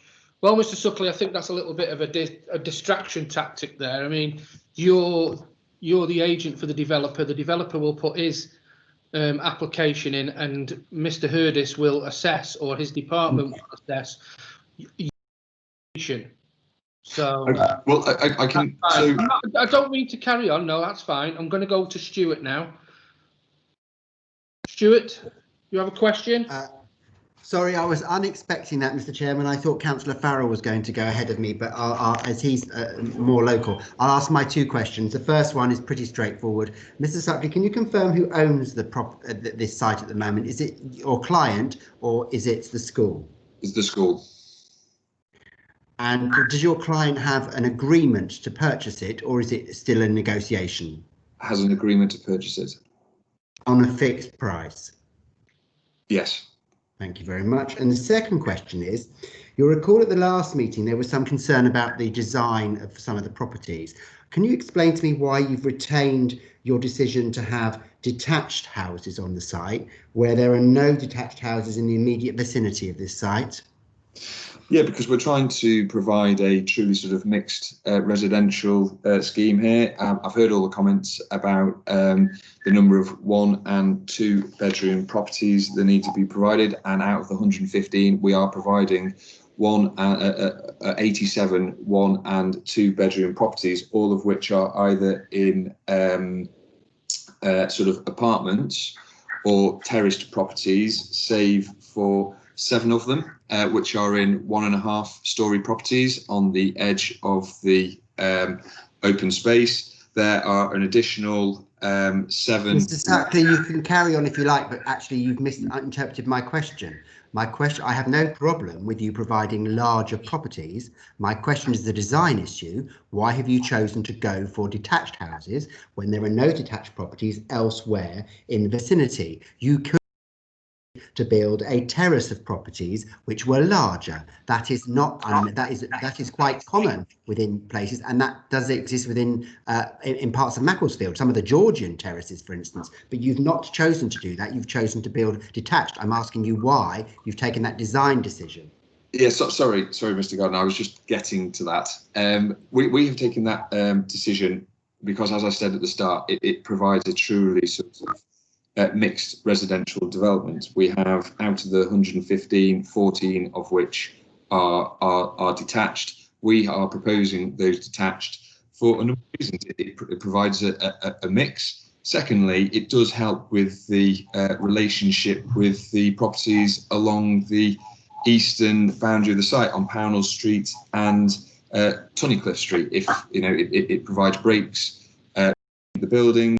I think Mr. Law said in his earlier presentation, if you look down Tunnicliffe Street, we've actually provided a break in that location as well, so there can be views through to the hills. So I understand out of the 115 that we are proposing, we have got 15 detached properties in that order, and they are the reasons why we have done that. Thank you. Okay, is that everything, Stuart? Yeah, okay. Yes, thank you, Mr. Chairman. Sorry, I didn't get the answer I was looking for, so thank you. Thank you, Stuart. That's fine. Jackie, I do apologise, but we haven't seen your raised hand. So, if we seem to be having a problem with raised hand, so if people that wish to speak could place it in the chat, then we don't miss it. I was leaving Councillor Ashley Farrell till the last, with him being a Macclesfield councillor, but I'll bring him in now, and then Councillor Wetherill after. Councillor Farrell. Thanks, Chair. Hello, Mr. Cook. Just so please bear on the memorial pavilion, and as you say, memorial building. Is this recognised? Because there's some comments to it as being a Kirtledge heritage building as part of the old library. Is that confirmed as part in the scheme? It is not a listed building, but obviously it's within the curtilage of some of the listed buildings. So it is a curtilage. So it inherits the listed status of the library as a curtilage building. Then? No, it doesn't. No, it's not. It's not listed in any way, and the heritage assessment has assessed that its removal would be of low impact. So it's within the curtilage of a listed building and was created before 1948. So therefore, I believe it does inherit the listed status as per the Act of 1990. I can't recall the exact act. Not a reading. So it does. You mentioned that the reason for removing the building is to provide access from Pownall Street for the road, the main road. Obviously, as you can see in the plans for the existing plans, the path actually goes around the building. Are we saying that in the proposed plans it's not possible to create a road that bends around the building? Is that not possible? Well, you'll see from the proposals that we have where the pavilion sits at the moment, there is visitor parking, plus there is the road from Pownall Street, and then to the north of that, you've got the parking that goes with the properties to the north of that, which I think are the Type Ps. So access is obviously a very key consideration here. The second consideration is what is the actual viable use of that building, and we've already talked about the challenges of the scheme from a viability perspective, and therefore the retention of that building adds pressure to that viability as well. Yes, sorry, Mr. Tucker, I was just asking if it's not possible to build a road that bends, not on the viability of the building itself. Well, is it only Hillcrest only capable of building straight roads? Yeah, I mean it is clearly possible to build a building, a road that bends, but it's not appropriate in this scenario. Okay. So next question is on, it's kind of related to the access routes. You've mentioned the cycle and walking path to the south of the development, Cumberland Street, that skirts around the development. What's not clear, really, and this is a concern of residents that we've heard, is the access through the development. So can you just highlight for us the, it's not clear on the plans that with the drawings that we see. Can you just highlight for us the possible routes and the encouraged routes for cycling and walking through the development, say from Pownall Street to Cumberland Street?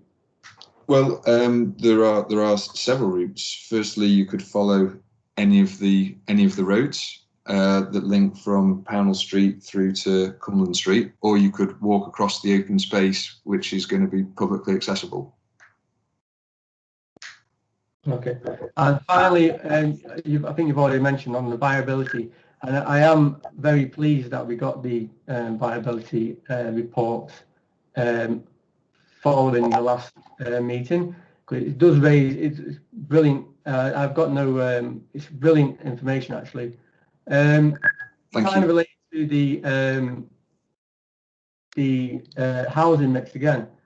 It is odd to me, we're kind of a restricted or a limited space to build houses on, that the developer has chosen to go with detached houses with quite large gardens, where they could fit in more houses and bring about more revenue, and that revenue then would be able to offset a greater affordable housing mix. So for example, and this is just purely rule of thumb here, if you look at the townhouses, reference F house types, and I encourage any members of the planning board to follow along with this on the drawings. If you look at the type F houses, Councillor Farrell, we do need to get to the question. Yeah, sorry. Yeah, I'm just giving some outline. So the area of the houses of type F, you can just do it quickly rule of thumb. You could fit in there up to 15 houses where the type E detached houses are, and get a greater yield. You talk about 6.9 million roughly, where you're seeing a yield from type E of 3.8 million, which was a difference of 3 million. So why have you chosen to not use the land as effectively as you could have, that would bring you a better yield and the affordable housing policy?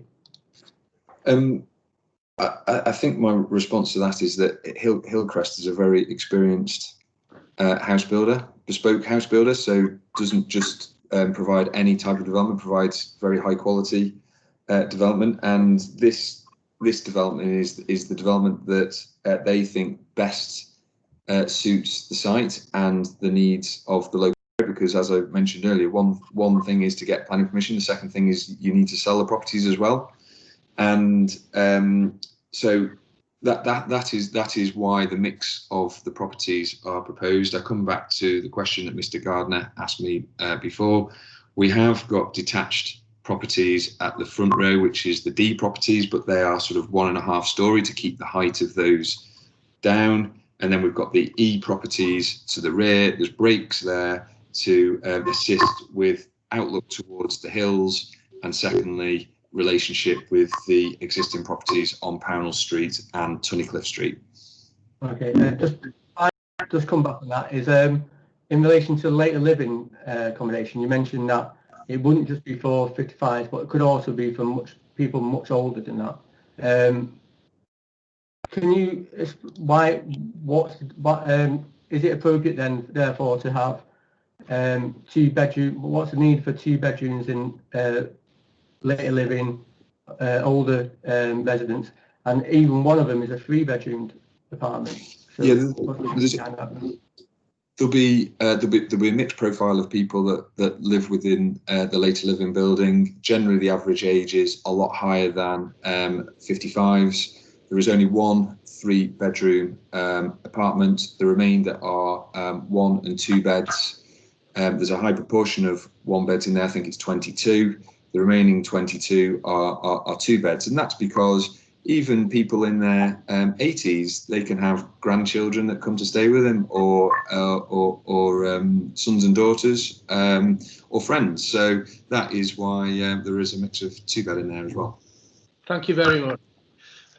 Okay, Ashley, Councillor Farrell, is that okay? Or yeah, that's great, Chair. Thank you very much. Now to Councillor Wetherill, and Councillor Wetherill, I am very, very sorry that I didn't see your hand raised. Like I said, we're having a few problems between us here on IT. We can't seem to see the hands that are being raised. So if you were waiting a long time, Jackie, I do apologise. Yes, thank you. I have a problem with my chat, so hence my hand. But my question, Mr. Suckley, relates to the later living block. Can you clarify how many stories this is? Is it 3 or 4? And also, has it been considered, and are there any plans to install lifts in this building, which is, after all, specifically aimed at the older population? Thank you. It's part, I think it's part 3, part 4 story, and yes, there are lifts. Oh, thank you. Thank you. Thank you very much. Now, do we have any more questions for Councillor, for Mr. Suckley? No? Okay, Mr. Suckley, thank you very much for your time. We really do appreciate it. Thank you very much. Thank you. Thank you. Right, thank you. Members, do we have any questions? I'm losing my place here, Sarah. If the officer wants to come back. Yeah, I'm getting to it. Here we go. Right, so now does Mr. Law, do you wish to come back on any of this that's been asked? Yes, Chair, if that will be okay. Yep, no problem. Okay. So there have been a number of points raised during the speakers, and some good questions raised by councillors, and I think this ultimately reflects the complexity of the scheme that is before members today, and there are a number of constraints which, you know, not all will be respected, and there are some tensions there, but it's considered that the scheme does respond to those constraints the best way it can. So, I mean, firstly, just dealing with the affordable housing, which has been a key issue. Without repeating what is in the report too much, we have had that independently appraised, and since the last meeting, the applicant has updated following the deferral via a note, and so that has revisited the costs of the development and the potential development value that the developer would expect to receive. We as officers, we do accept that, and obviously our affordable housing section, they also respect that some sites such as this, particularly where they're... Sorry, Robbie, you're there? Yeah. Hello? Right. Sorry, we just lost the chairman for a split second. Can you hear me? Yeah, can you hear us? Yeah. Sorry, the chair was just thrown out the live meeting for a split second. Can you just repeat that again? Because we couldn't. Okay. Right, I was just talking about affordable housing. As I was saying, the affordable housing, it has been independently appraised in terms of demonstrating that the scheme can only bear 5 affordable units, and our strategic housing section do respect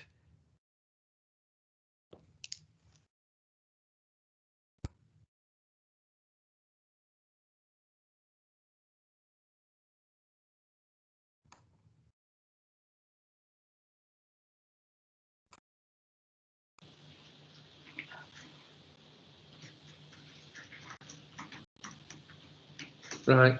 Every time I went to put my camera on, it kicked me off. It's gone on all right this time. Rob, can you hear us? Yes, I can. Councillor Hunter was thrown out of the meeting again, so we missed whatever you were saying about affordable housing. Okay. During the meeting. Right. Can I just interrupt? Rob, can you start from the very beginning again, please? I want to make sure that everybody hears, because it might not have just been me. I just want to make sure that everybody is fully informed so that a proper decision can be arrived at. Thank you very much, Rob. Of course. Right. In terms of some very valid points raised during the discussion and presentations made by speakers and the subsequent questions by members, and what I was saying was that this basically reflects the complexities of the scheme. There are a number of constraints that the scheme is having to work around and work with. There are some tensions, and you won't be able to satisfy all of those requirements. It's officers' view that those tensions have been ironed out to an acceptable degree to allow a positive recommendation. Now, in terms of the key issues coming out of what's just been discussed, firstly, affordable housing. We've had a viability appraisal submitted with the scheme and independently appraised, and then subsequent to that, since deferral, the applicant has updated that in terms of the amendments and also revisited construction costs, and there has been a slight change in that, but nothing that would materially change the conclusions and the outcome. Now, our strategic housing section are aware that in some circumstances, sites such as this can't bear the full cost of affordable housing provision, and so on that basis, given the independent appraisal, they have offered no objection to the scheme, and so now we face ourselves with the prospect of limited affordable housing, but the scheme cannot bear it, and so that's something that we have to accept, and does happen from time to time on some sites. Now, it's just important to be aware, and it's something that the speaker John Suckley referenced. This scheme, it is unique. We've got constraints that comprise of the listed building, and the construction costs associated with those are far higher than a normal off-the-shelf volume house builder scheme, which this will not be. Also, the materiality, they're going to have to be really high quality with some units made out of stone, and again that drives up construction costs, and as a result of that, things like those in the round bear down on the provision of obligations. So it's regrettable, but we've got to accept that the site cannot bear the affordable housing provision. Just moving on, in terms of housing mix, this is a really good scheme in terms of the relative mix of house types. You've got a range of 1, 2, 3, 4, 5 bed houses, and that's something that we, as an authority, endeavour to try and deliver on housing sites. So it's officers' view that the mix is really good in terms of this. Moving on, in terms of, I'll move on to design in terms of housing mix, because that leads me on nicely. Those detached properties that reference has been made to on the eastern edge, and why those are detached, that really stems from the design evolution of the scheme, and also advice from officers over the past couple of years during pre-application discussions, and advice from the council's design officer. It's been really important to try and soften the impact on the what will remain of the cricket pitch and what will be the open space. And one way of doing that and ensuring that is making sure that those buildings are detached and broken up. And also a key point, and it's something I raised in the presentation, was views out, particularly between Tunnicliffe Street from the site. They terminate on the hillsides, the views out towards the eastern edge of Macclesfield. And so that's deliberately, that edge has been deliberately designed and broken up to filter those views out, and also to respect the open space. And that is why those units are detached. And what that does is it also provides us with some, larger units, which, we don't have any, a large amount of those units within the town centre. But that's not to say that they're not acceptable in this context. And so, officers are satisfied with that mix, and also that design rationale as well. That also helps with the density of the scheme. If we were looking at proposals for a denser scheme along the eastern boundary, that would negatively impact on views across the open space, and as I said earlier, the views out to the east, to the hillsides. So, just moving on, in terms of the parking situation, there is a shortfall that's accepted, but given the highly sustainable nature of the site, very close to the town centre boundary, public car parks within the vicinity, and more fundamentally, later living block, which will accommodate, a large amount of units, they will be subject to an age restriction of 55 plus, which inevitably will result in a lower car ownership, and that is why the scheme hasn't attracted any objection from the council's highways officers. So officers are satisfied that the parking provision, whilst it is a shortfall, is acceptable. And it must be noted that the Appendix C of the Cheshire East local plan, which references parking standards, isn't a hard and fast rule, and we are to have regard to sustainable locations such as this. Moving on now, in terms of a few points have been raised about accessibility to the site, and I'll just repeat what I said at the end of my presentation to members. What we're recommending is that the Section 106 ensures that the proposed pedestrian and cycle route is secured under a Section 278 highways agreement, and that also the public open space and unadopted areas, as well as the internal road and footpath, are transferred to a future management company, and also that they are retained for access to members of the public. Now, this site is going to be very well connected in terms of you're going to have a vehicular and pedestrian access off Coare Street, a new pedestrian access and cycle access and egress on the corner of Coare Street and Westminster Road, and also further along Westminster Road, access off Coare Street, but to that area of the development to the north, and then the vehicular and pedestrian access through Pownall Street. So what the Section 106 will make sure and ensure is that the open space and the through routes are retained, not just for the residents and future occupiers, but for wider residents and members of the public as well. And the only other point I wanted to come back on was the cricket pavilion, memorial gates and the lintel. Now, in terms of the value,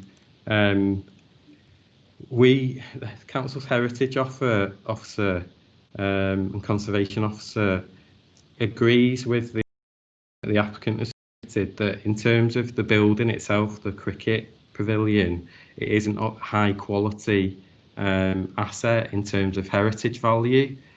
The only real heritage value it has is in relation to the memorial lintel that's within the building itself. Now, it's considered that that has greater value in terms of its association with the school. It's not publicly accessible at the moment, and so it's considered that the role to play for that would be better within a dedicated or repurposed within a dedicated cricket pavilion at the site of the new school, which will take place. Also, just to repeat, as I said in my presentation, the war memorial gates at the front of the site, Coare Street, they will be retained on the site.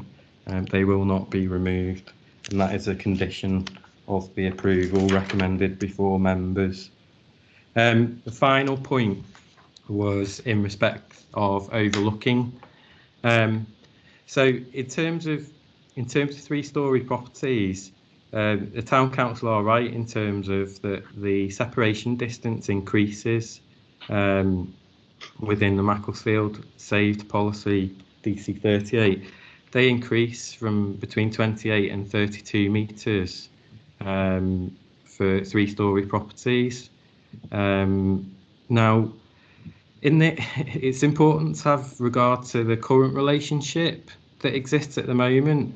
Now, there are shortfalls in places, which is evidenced and commented on in the officer report. But where there are shortfalls, those properties are offset from the nearest neighbouring windows, and so they're not directly up. And on that basis, we're happy to accept a shortfall. Added to that, in terms of Cheshire East design guide, which is more recent, that separation distance specifies 21 metres in terms of back to back, and that can be reduced 18 to 18 metres front to front to existing residential properties. Now, the scheme is considered to comply with that. There are some shortfalls, but where those shortfalls are, for example, where the science block is, just as an example, members may recall that that's shifted a lot further back into the site, closer to the properties on Coare Street. Now, the proposed F-type properties, they are situated further forward, so they will achieve a greater separation than currently exists. So it's the officer's view that, yeah, there are some shortfalls, but given the current context and given the sort of the way that the scheme has been designed and certain offset relationships, that the impact on neighbouring windows will not be significant in material planning concerns. Okay, that's me. Thank you very much. Thank you very much, Robert. That's much appreciated. We're now going to go over to questions to officers. Can I just say that this is questions to officers, and then we will move into debate. I understand that people need to frame a question, but if we can do that and ask the question without going into massive detail, and we can leave the detail to debate. So I'll take the first question, which is Councillor Hogben.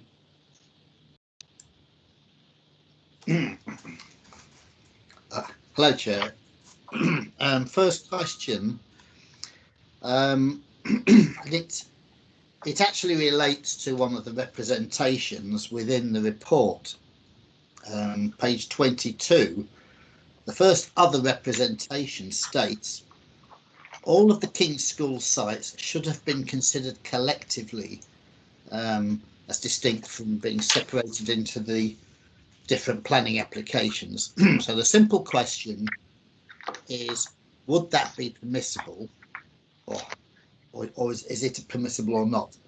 The other question to Mr. Law is actually to challenge a couple of statements he's made or question them, because he's commented on more than one occasion that by definition, older people, and come to that, people who live in affordable housing, have fewer cars. And I've heard this stuff before. I'd just like to know, is there evidence for that? Those are my questions. Thank you. Thank you very much, Councillor Hogben. Mr. Law, would you like to come back on that, please?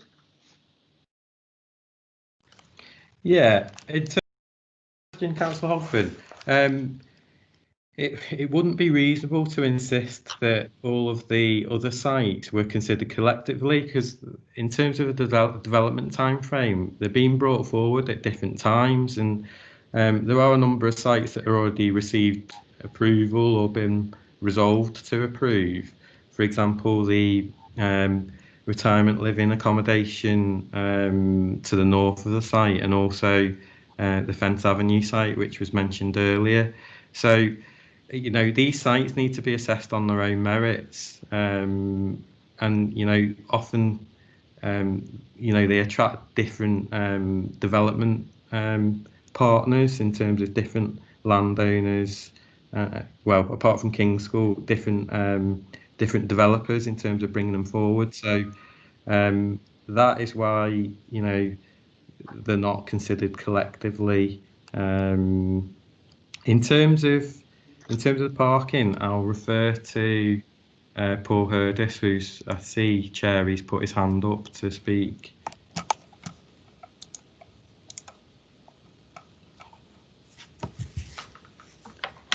Hi there, Chair. Can you hear me? Yes, we can hear you, Paul. Oh, lovely. Yeah, I did put my hand up previously, but there might be a bit of an issue with the hand raising facility. Can't see him. Oh, right. I'll put it down now anyway. Yeah, if I can just come back, Councillor Hogben's question there about evidence to suggest that, I think it was in relation to sort of the assisted living accommodation has lower car ownership. Now, what happens nationally is car parking surveys are done of different types of accommodation, and what happens when facilities are actually built and occupied, surveys are undertaken to assess the car parking trip rates associated with those developments. So basically what it is people stand outside, or they put in tubes across the roads to monitor how many cars go in and out of each of the different types of accommodation each day. And we do obtain quite a big database of core trip generation, traffic trip generation from each of those different land uses, and that includes assisted living, care homes, residential dwellings, every type of land use really. And it does show that those types of buildings, for example, that are occupied by older persons, do generate less traffic and therefore less trips. So there is evidence to suggest that. So I would support what Rob said, and that would equate to a lower amount of car parking to be provided, which has actually informed our car parking standards as part of Cheshire East Appendix C in the local plan. So there is evidence there, and I'm more than happy to share that evidence with any of the members if they wish to see that. So that was just to come back on that specific question there, Chair. I was going to make a comment in relation to, I think, Councillor Susie Akers-Smith raised about a different access onto Westminster Road, but I'm happy to leave that for the actual debate, or I can address it now. Chair, could I just come back? To Mr. Hurdis? Thank him for the answer. He's answered the question about age. You know, the aged like myself, those of us who feel the cold, even indoors. But what about poverty then? Poor people, the affordable housing or the smaller housing? What is there evidence that people in affordable housing and the like require fewer cars or not? I mean, again, affordable or social housing is assessed as a separate tenure in terms of traffic assessment. So yes, to answer the direct question, yes, assessments are made of social housing, affordable housing, and there is evidence to suggest again that there is a slight reduction of trips. But I don't think we are, in relation to our standards at Cheshire East, a C3, which is all dwellings, the same amount of car parking will be provided, whether affordable units or their market units. So I don't think we're making a distinction in our parking standards. But nationally, yes, there is some evidence to suggest there is a slightly lower trip rate for affordable housing too. Thank you, Mr. Herders. Thank you. Councillor Akers-Smith is on the list for questions, so if you want to come, I'll bring you in when Councillor Akers-Smith comes up. We can address the Westminster access then. Yeah, okay, Chair. Thank you very much. The next on the list is Councillor Williams. Thank you, Chair. Two quick questions for Mr. Law, if I may. Firstly, the issue of the detached housing over on the eastern side there. Appreciate the point about filtering the views and the views of the hills. Could there not be consideration given to some sort of single story? Yes, that's the first question.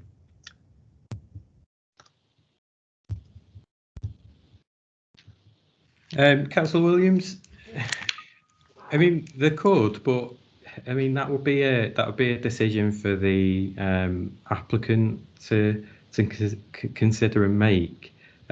What we've got to do is look at the proposal that's in front of us. So members need to look at what's in front of us, and it's officer's advice that those 2-storey, 3-storey properties are acceptable in terms of their impact on both neighbouring properties and also the key views within the site and from a design perspective. So yeah, you've got to assess what is in front of you rather than what could may or may not be proposed as part of a totally different scheme. Thank you.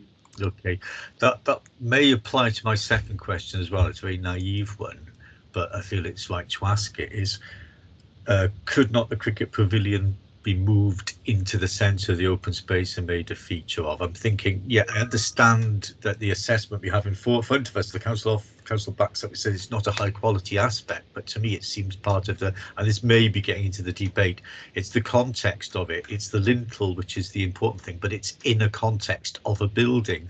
I'm thinking if anyone goes to Helligan in Cornwall, there's actually a toilet there, that the toilet area that the gardeners used, and that is actually designated as a war memorial because of gardeners who took part in the First World War. It's the only, as far as I know, it's the only war memorial that actually is a toilet building. So, you know, I'm not an expert. It strikes me is that, you know, you should look at the whole context of the thing, and it is of, you know, what's the value? It's a perceived value in terms of the residents as well as to the school, and you know, I'll look into the debate about that because it strikes me we have to strike some balance between those two desires, if you like. It's important to the school, but it's also important to the wider community. Very, very, very interesting point and very well made point. That is Councillor Williams. Do you have any more questions, Councillor Williams? No? Okay, no. We now go to Councillor Brian Puddicombe.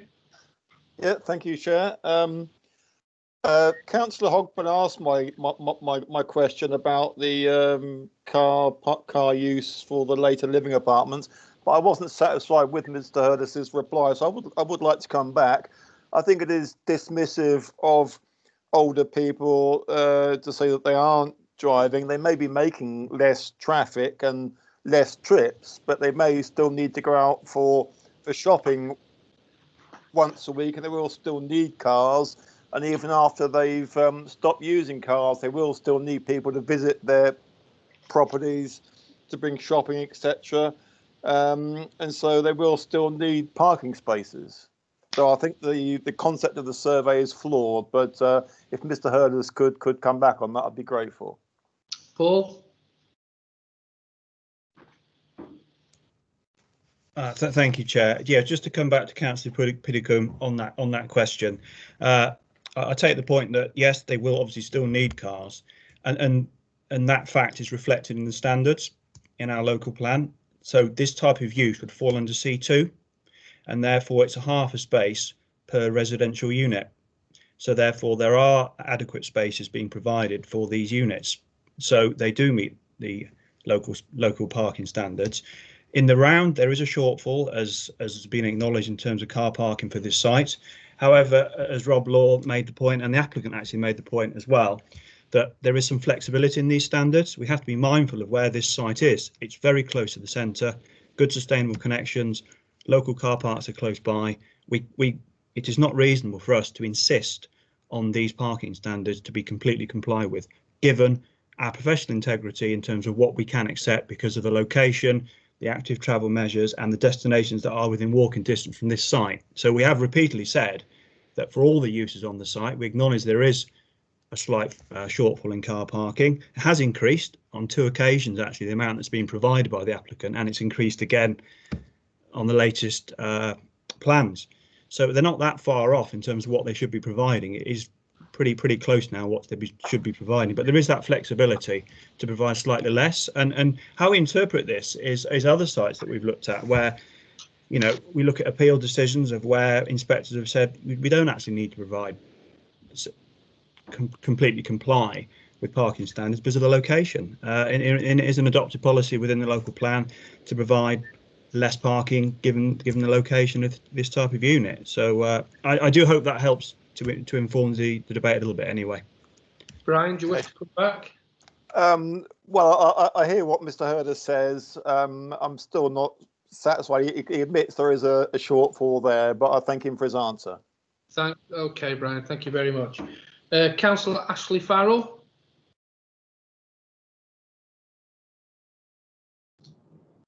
Hello, thanks, Chair. Yeah, just to question to Mr. Law. In regards to the pavilion, the council's view is that it's a low heritage asset. However, I think I did mention in the last meeting the Imperial War Museum registers the whole pavilion as the memorial itself.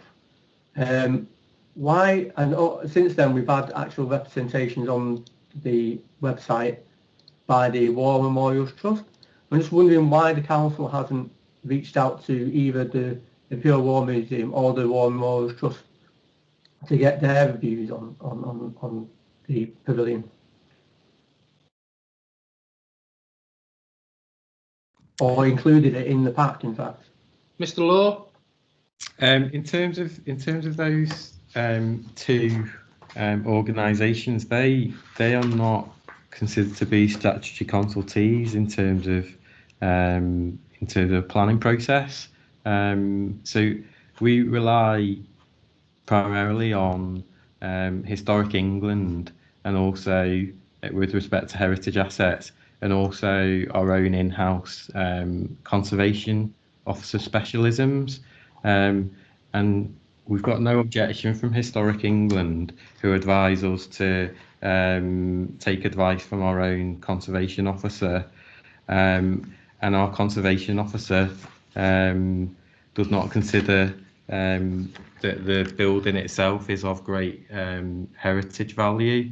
And so that is why officers have taken the decision to recommend approval based on the loss of the cricket pavilion building itself. Okay, thank you. Okay. Councillor Farrell. Yeah. So, well, there's a disagreement there between War Memorials Trust and the officer. In regards to Historic England, I just want some clarification there, because I don't on this Curtilage buildings inheriting listed status from existing listed buildings built before, if they're built before 1948, in regards to the listed buildings, the Listed Buildings and Conservation Areas Act 1990. So according to Historic England, from what I read, this pavilion, when it was built, could therefore, by nature, inherit listed status. Can you comment on that, because it is confusing? Yeah, it is confusing, but it's a good point, and I'm pleased you raised it, because it's something that you asked Mr. Suckley about. So it provides me the opportunity to clarify this. The cricket pavilion building, by virtue of it being within the curtilage of the main principal listed buildings, it is curtilage listed. so it is a curtilage listed building, but from a conservation point of view, our heritage officers agree that it's not of any great value in heritage terms. It was originally constructed as a library, and it was quite different in terms of its appearance. It was subsequently then extended with some projections and a roof put above later on in its life. So it's been altered during its life to reflect its change in uses from a library to a cricket pavilion. So we've considered that, and we've confirmed and concluded that it's not of any great heritage value, and hence that's why we've recommended that it's okay for that to be lost on this site and then potentially compensated for at the site of the new school in Prestbury. Right, thank you. Thank you.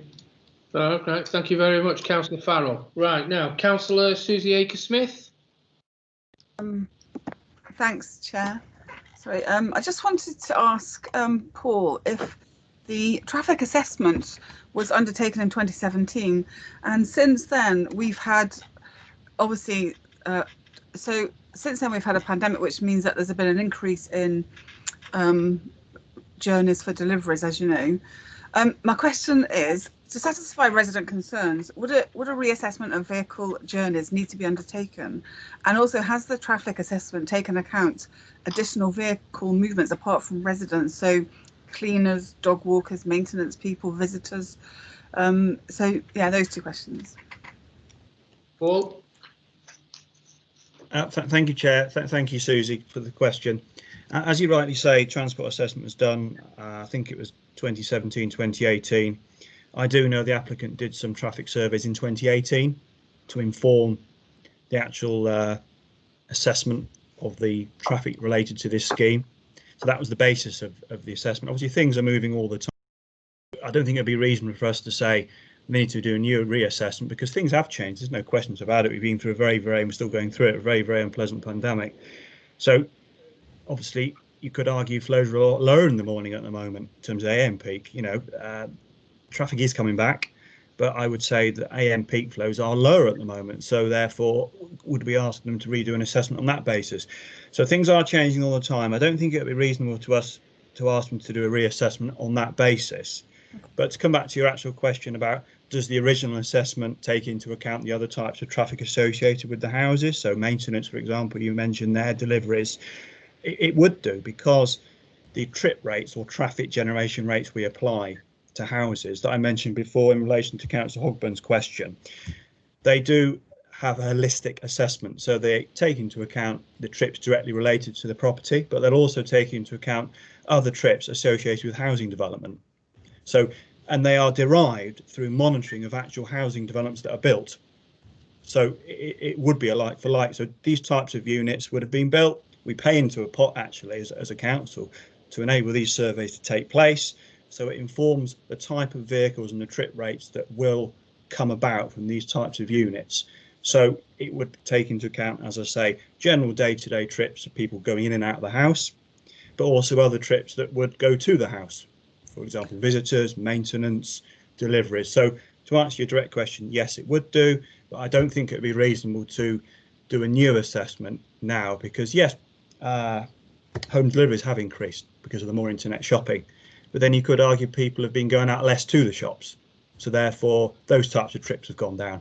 So it's difficult to make that balance, but I don't think it'd be reasonable at this stage, Susie, Councillor Akers-Smith, to request that assessment. So I'm quite happy with the original assessment that was provided by the applicant. Can I just one follow-up quickly? Yeah, you can, just 1 second. You're on. Is the like for like, is the assessment a like for like development, so a town centre development with a, you know, a more rural development? Because obviously a town centre develops trip rates slightly different, I'm guessing, than a more rural development. Is it a like for like comparison?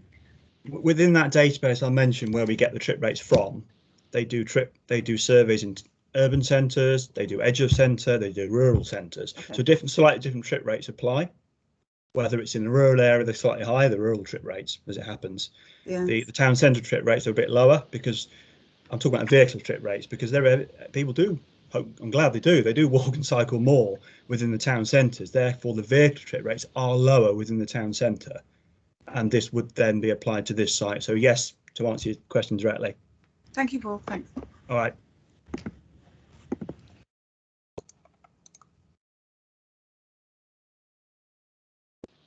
Paul, if you would like to clarify the Westminster access. Yeah, I'll certainly do that. The first thing to say is that proposal wasn't presented as a scheme. So when we assess planning applications from a highways perspective, it's what's on the table, what the applicant wants to do, that's what we assess. So the first point I'd make, the Westminster access proposal hasn't been assessed because it wasn't part of the proposals. It's not for us as regulators to say, oh, well, I think you should have an access there.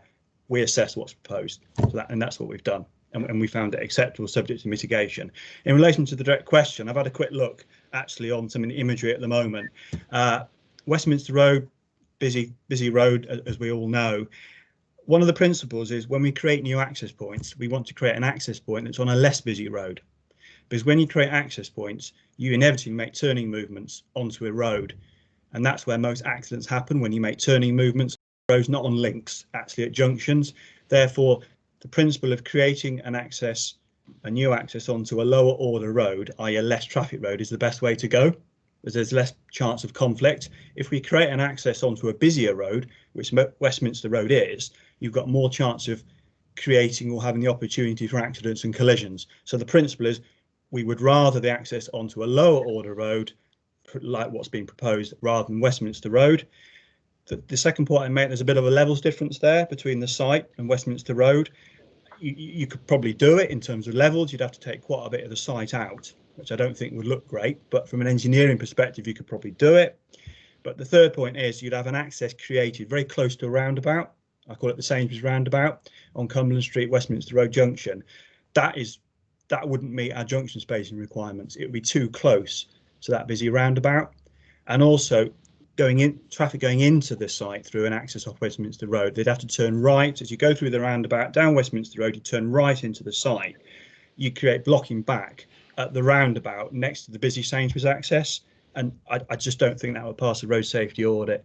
But as I say, it's not been officially assessed because it's not been presented by the applicant. But I've just done a quick assessment actually while I was waiting to speak, and it's not something we'd be able to support, I'm afraid, there, Susie. So I do hope that provides some information in relation to that question.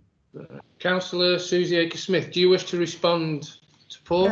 Yes, please, Chair. Thanks. So you just said, Paul, that the Sainsbury's roundabout's too busy, but you're recommending an access by the Cumberland Street Highwell Road roundabout, which is even busier because you've got two lots of traffic coming into that road. So that was my first question. And at the pre-app stage, was it not even discussed to have a Westminster Road access? Because one, well, they're knocking down some of the wall to build the cycleway pavement access anyway, so knocking down the wall doesn't seem to be a bit of a problem. It was just, you're saying we can do it on one roundabout but not another, and was it covered at the pre-app, I'm guessing?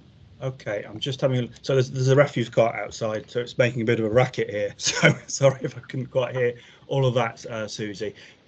To answer your second question first, no, to my knowledge, there was never any discussion about a vehicular access off Westminster Road into this site. So that was the first point I'd make.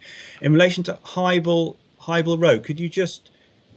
So by the Memorial Gates, that's literally right next to the Cumberland Street Highwell Road roundabout, isn't it? And you've got even more traffic coming along the actual section. So if you recall, I think one of my sort of asks was, could that just be made access for pedestrians and cyclists, which would be, I mean, it's all a bit complicated, isn't it now, really? But you can create access at that one busy junction, which is even busier than the same. Well, they're both busy, to be fair, but yeah. So you can do it for one, but not the other. I guess it just is confusing. I'll take your point. We're moving into realms of debate here.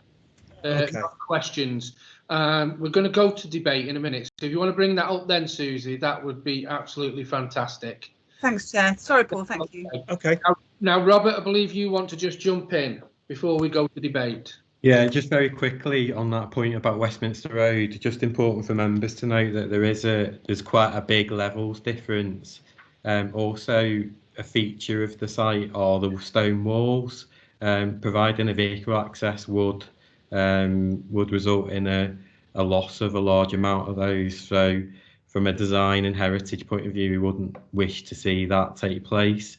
Also, that would take a vehicle access directly past the principal listed building, which would cause material harm in heritage terms to the setting. So on that basis, you know, we wouldn't be supportive of if we had a proposal like that in front of us, but without predetermining that if that ever came forward. Thank you. Thank you very much, Robert. That's fantastic.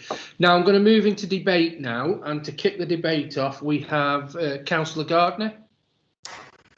Thank you, Mr. Chairman, and I apologise to Macclesfield members for jumping the queue to a certain extent. I must say I was rather distressed to hear that our officers felt it was only appropriate to consult with those organisations that are listed as normal planning consultees.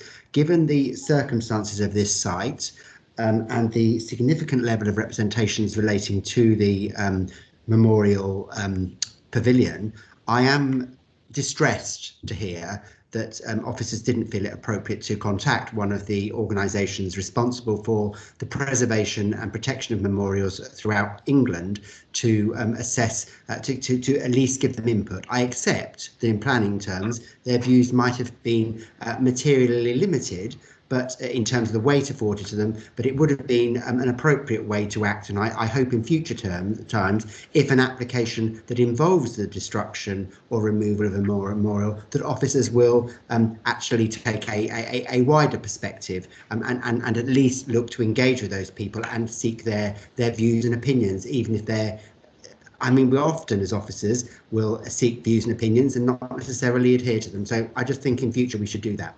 However, if we turn to this development, I don't like it. I don't think it, we looked at it in January. We asked for several things to be assessed. The developer altered what is proposed. They clearly didn't take on board the issues of the detached houses which were raised previously. We've clearly got an issue of an insufficient level of parking provision. We've clearly got a problem with the rate of affordable housing on the site. However, if we were to refuse this application today, I hate to say this, colleagues, but I very much suspect that we will end up with a approval by an inspector. The system is yet again going to let down the residents. The system is no longer fit for purpose, but it is the system that we as a board are required to operate within, and it's the system that we must use in determining this application. You will recall, members, that I asked a question relating to the ownership of the site, and the reason for this is significant. The reason why the affordable housing provision is not achievable on this site is to do with the value that is being placed on this site by the landowner. If the landowner were to reduce the site cost, that would have a significant impact on the ability of Hillcrest to provide additional affordable housing within this site.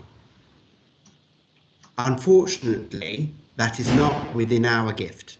We've been presented with a valuation assessment to show that it is not feasible for the developer to provide more than 5 affordable units on this site in respect of the scheme before us, and that has been assessed by the council's appointed assessors and has been found to be a relatively accurate assessment. So any inspector considering that position would say that unfortunately it's not viable and therefore would kick it out. In terms of car parking, Yes, this is a problematic area, as many of our narrow Victorian terrace streets are when it comes to parking. Although the automobile may have been invented at the time some of these houses were built, they certainly were well beyond the aspirations of the people who were going to be living in these cottages. However, we have a situation whereby, thanks to a former Deputy Prime Minister, local authorities are required to set maximum parking standards, not minimum parking standards. So therefore, if we went to the local authority, to an inspector, and said, we want to refuse this on grounds of inadequate parking, he would turn around and say, well, it's below your maximum, so therefore it's in accordance with your policy. And therefore, in such a sustainable location, and given the arguments that are regularly put out regarding older persons' accommodation, we would find ourselves falling short of that. We then turn to the issue of design and the insistence of Hillcrest to insert the rather interesting, is what I'm going to say, to be polite, detached houses. Design is a subjective matter. People may not like the tie I'm wearing, though it's quite sober today for me, but that is my choice to wear it. And it is exactly the same concept when you're looking at the design of house types.